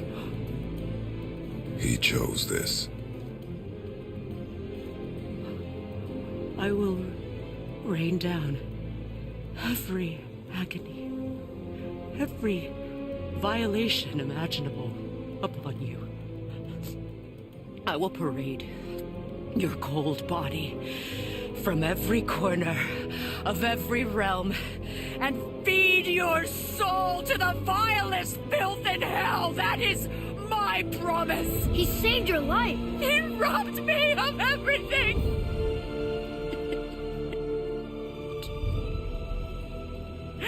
Everything.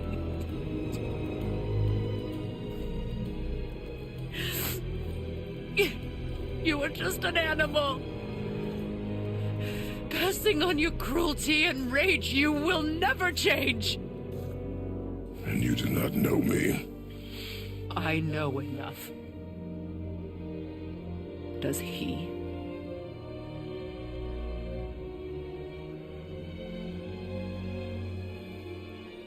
Boy, listen close. I'm from a land called Sparta. I made a deal with a god that cost me my soul. I killed many who were deserving, and many who were not.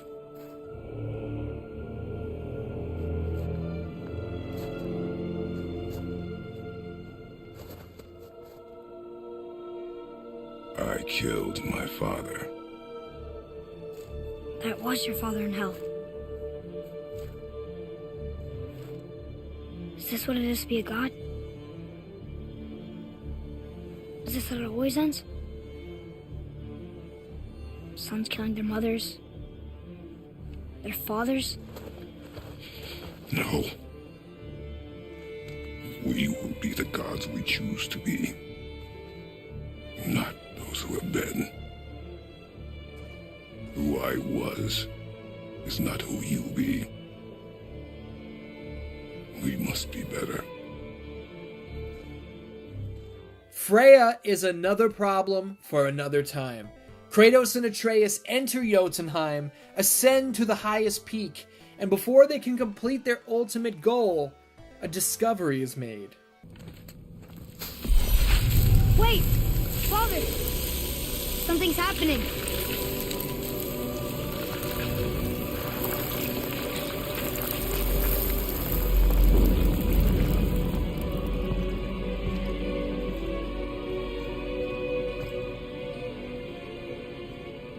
It's your axe.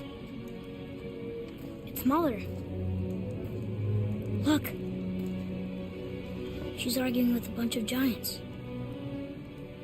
She knew giants?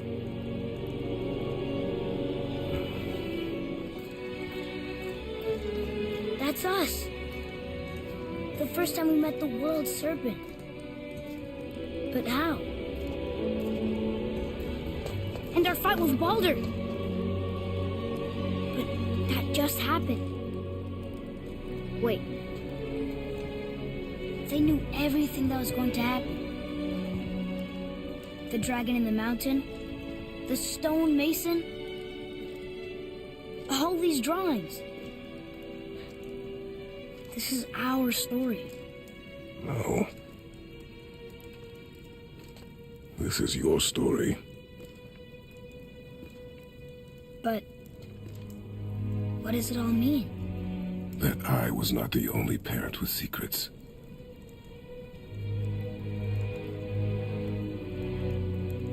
You didn't know. She was a giant.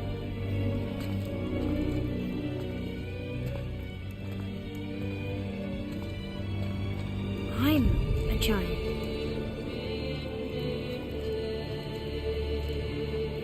Why didn't she tell us?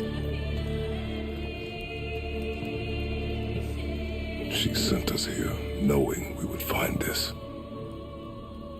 But why not just tell us the truth? Your mother would have had good reasons. Baldur was never sent to find me. He was tracking her all along, not knowing she was only ashes. If she had a plan for us, I trust it. Whatever it is. Besides, she hasn't been wrong yet. Come on. We're so close to the end now. Yes. Yes, we are.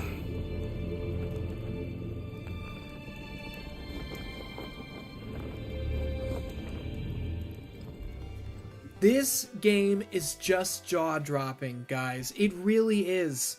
Once atop the highest peak, Faye's ashes are spread. But before the two leave, there's one more bombshell. So, I get that Mother was a giant, which makes me part giant and part god. And part mortal. Right. I guess there's just one thing I don't understand. My name on the wall. The giants called me... Loki? Loki. Holy fuck. What can you say? What can you even say after all of this? It's just gut punch after gut punch, goosebumps after goosebumps, high octane, 10 out of 10 action after action. There's not a single wasted moment across the entire telling of this story. When Kratos tells Baldur, "We have to be better, the cycle ends here," before breaking his neck, that is a direct callback to the entirety of this series' roots. It did not have to be this way, my son. The cycle ends here. Tyr, the Norse god of war, was eliminated by his father, Odin, because Odin saw him as a threat. Sound familiar? When Freya freaked out early in the story over the mistletoe arrows and mentioned a mother's promise and all that, the connection to Baldur went right over my head. I was so deep in it, I wasn't thinking critically and trying to pull apart the layers of the story and figure it out. I was just along for the ride. God damn, it got me good on the reveal. It didn't hit me until my second playthrough that the game shows you the entire journey before we even get there.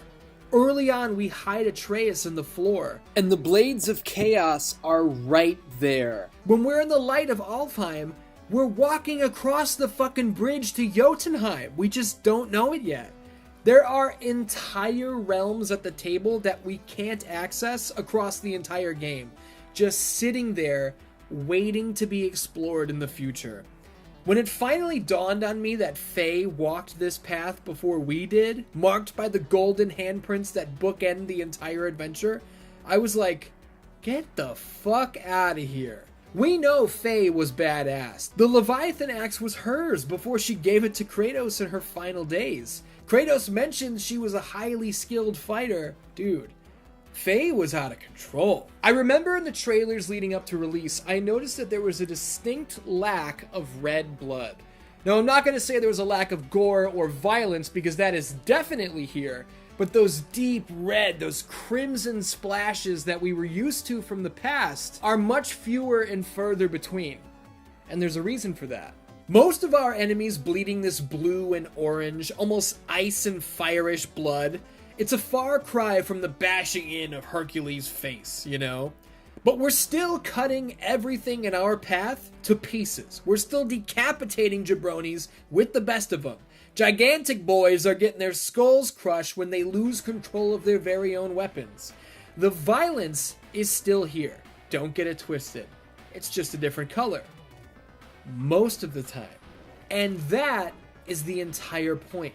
When shit does get real, and we have a battle between two main eventers like Kratos and Baldur, and the two are soaked in blood, it feels so much more heavy. The neck snap, even in its simplicity, is just as impactful as something way over the top, because the real, red, visceral, human gore is saved for moments like these. It's earned. I learned from Cory Barlog's appearance on the Easy Allies show Spoiler Mode that one of the main reasons behind the Blades of Chaos not being available from the start is because of the game's new controls. If we were to throw the camera in the way that it is now, and the first thing you had was the blades, your muscle memory would go right to square, square, triangle. Yep. And you'd be like, this game sucks, it doesn't feel very good, because I have to keep bouncing back and forth between the camera control. So we knew, look, we have to have a new weapon to help define this new place, but also to kind of usher you in the right way. Mm-hmm. If you have everything that is foreign, you are more apt to accept. And he's totally right. We've got hours and hours to get used to this new combat before the blades are in our hands, and it pays off when the time is right. This shield is so sick too. Does this unfurling design look familiar? If you've seen it recently and it wasn't in God of War, you probably watched Prey. Director Dan Trachtenberg has gone on record fully crediting God of War for the design of the Predator's shield. How badass is that? And if I'm going to put over the design choices behind the blades, let's talk about the open world as well. You know what I love about this world? Nothing is forced on you. Never once in the entire game are you forced to do any exploring. You can mainline the entire story all the way through if you want to, but you won't see shit. So much of this game is missable, it's insane. Trapped dragons that are begging for release, wayward spirits cursed to a watery grave until their business is attended to. The fucking Valkyries, dude. Some of the most difficult, ball-busting, pulse-pounding battles in video game history right here. Did I ever beat them? Nope. Hey, I'm not gonna lie to you. Check my trophies. I've never done it. But I've got some really rare platinums, so watch your tongue about my trophies. Man, we really need to talk about trophies more on this channel. I've somehow come this far without talking about the new Kratos. Now look, in every game up to this point, as we've covered in detail, Kratos was always voiced and portrayed by T.C. Carson, an absolutely immortal voice. T.C. Carson absolutely killed it. But with God of War 2018, Santa Monica Studio decided to go in a new direction. Stepping into the chains and blades this time was Christopher Judge, famous for his work on Stargate SG-1, as the voice of D-Mob in the Def Jam video game series, and the voice of Magneto in X-Men Evolution. Christopher Judge's voice is fucking amazing, and for an older, wiser Kratos, I don't think there was a better choice out there. Some are bothered by the fact that T.C. Carson is gone. I'm not. I think it makes perfect sense for Kratos to sound more level-headed in his older age. The only real nasty piece of the puzzle is that T.C. Carson reportedly had no idea the role went to somebody else, as he didn't receive so much as a phone call letting him know they were going in another direction. I'm not in the business. I don't know if that's a thing you're supposed to do, but it seems like it would have been nice. Atreus and Freya are voiced by, and mostly motion captured, by Sonny Soljic and Danielle Bisutti, respectively, both of whom are fantastic in their roles. Jeremy Davies as Balder, Alistair Duncan as Mimir. This cast, man, so good.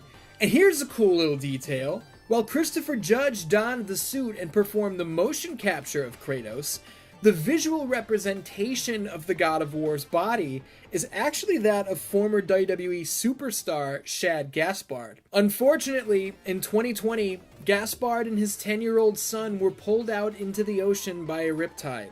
Lifeguards rushed to their aid and Shad ordered them to save his son first, which they did. Days later, Shad's body washed ashore. He lost his life protecting his son, making sure his boy would make it to safety. Everybody go ahead and raise your glass to Mr. Gaspard. May he rest in peace. Alright, editor's note, because I'm filming this part after I did my voiceovers earlier in the week. I didn't know I wasn't going to be able to get through that line. I know things got real sad and super real there for a second. I apologize, but that's real life, you know? So I didn't want to keep doing that line over and over until I could get a clean one. Fuck it, that's the real deal. So salute to Shad Gaspard, much love. Let's get back to the video. When it came down to it, God of War released on April 20th, 2018. You guys know what happened. This was as smashing a success as you could ever possibly ask for, with review scores coming in at a 10 almost unanimously across the board. When 2018 reached its end, Game of the Year awards came flooding in to Sony Santa Monica. This bold new vision, this brave new world, proved to pay off. God of War was a series teetering on the edge of go-away heat. This was a franchise that went from hotly anticipated sequels to 3 straight prequels, each selling fewer copies than the previous entry. 2010's God of War 3 held the franchise sales record, moving 5.4 million copies on the PlayStation 3. At the time that I'm writing this script, 2018's God of War has sold 20 million copies. Oh, editor's note, the day after I recorded these voiceovers, Sony revealed it's actually 23 million copies. Holy shit. Putting it right at the top of the list of all-time best-selling PlayStation 4 games. This wasn't just a bold new direction. This wasn't just a brave new world. This was now arguably the biggest franchise PlayStation had to offer. And with a television series now in the works, and the newest sequel, God of War Ragnarok, dropping in 1 week, man, it's unbelievable how far we've come. Ragnarok is going to put a bow on this entire saga, and damn it to hell, I'm ready to see it through. On the surface, God of War might look like an empty-headed, macho bullshit fantasy. And sometimes, on a surface level, it is, and that's fine. But anyone who has ever taken the time to get a little closer, to step beyond the trailers or from looking over a friend's shoulder, anyone who has ever sat down with a controller and experienced God of War for themselves, they know what this is. You know what this is. God of War is an epic tale of vengeance. God of War is a heartbreaking, tragic story of loss. God of War is a reminder that no matter what you've been through, you are not defined by your past. Your future is in your hands. Series creator David Jaffe has opened up on what the original game meant to him, what the game was about at its core, to which he responded, God of War was about a man throwing himself into his work and losing his wife and child. Upon the completion and release of the 2018 installment, director Cory Barlog was asked what his takeaway from the experience was, to which he answered, change is possible. I'll never forget falling deep into the journey of Kratos after being taken aback by a high review score on a website. The memory of grabbing God of War 2 off the shelf at my local GameStop feels like it was just yesterday. But I was a kid back then. I was 16 years old. I still lived at home. I didn't even have my own money to go out and buy my own games. I remember making a deal with my dad that in order to get a PlayStation 3, I had to help him paint the whole house. I had to do an ungodly amount of work cutting down trees and helping him rebuild the deck in the backyard of my grandma's house. Looking forward to next week's release of God of War Ragnarok, I'm nearly 32 years old. The home I live in now is my own. I've got my own money to buy my own games. My dad's gone. He passed away 5 years ago. That deck in the backyard of that house, who knows, man? We don't own that house anymore. Kratos might be a fictional character, sure. God of War might be a series of video games that's more over the top than 99% of anything else that exists in the world, yeah, no doubt. But I'm telling you, man, Kratos is my boy. Has been since 2005. That's almost 20 years of my life. From being a freshman in high school playing the original, to trudging through Ascension in my early 20s, depressed because I wasn't really happy with my life at the moment, to crying my eyes out watching Atreus saying goodbye to his mother because I'd just buried my own dad the year prior. God of War's been there for me, man. Kratos doesn't know I exist. He doesn't know anything, because he's not real. But David Jaffe, Stig Asmussen, Cory Barlog, and everyone else in between, thank you. You're all responsible for some very, very powerful, very meaningful memories for me. Memories I'm still forming and writing about to this day. If this whole series comes to an end next week, hey, it's been a hell of a ride, one I'll never forget. The gods of Olympus may have abandoned Kratos, but God of War never abandoned me. Oh, how about it? A little dramatic, right? A little dramatic, but, you know, that's real life. That's real shit. Now, I don't know what the future holds for the performance of this History of God of War series, but if I'm just being honest and transparent with you guys, up to this point, this entire History of series has performed horribly. And I don't know why. It's not like God of War is not popular. Maybe people just don't want to hear me talk about God of War. I don't know. Who knows how the YouTube algorithm gives and takes sometimes, you know? But I'm not here to complain. I'm here to actually say thank you, because if you are hearing me say this, that means you are one of the people who clicked on this video. You are one of the people who have been enjoying this series, and I have certainly been enjoying writing these scripts, editing these videos, filming these on-camera parts.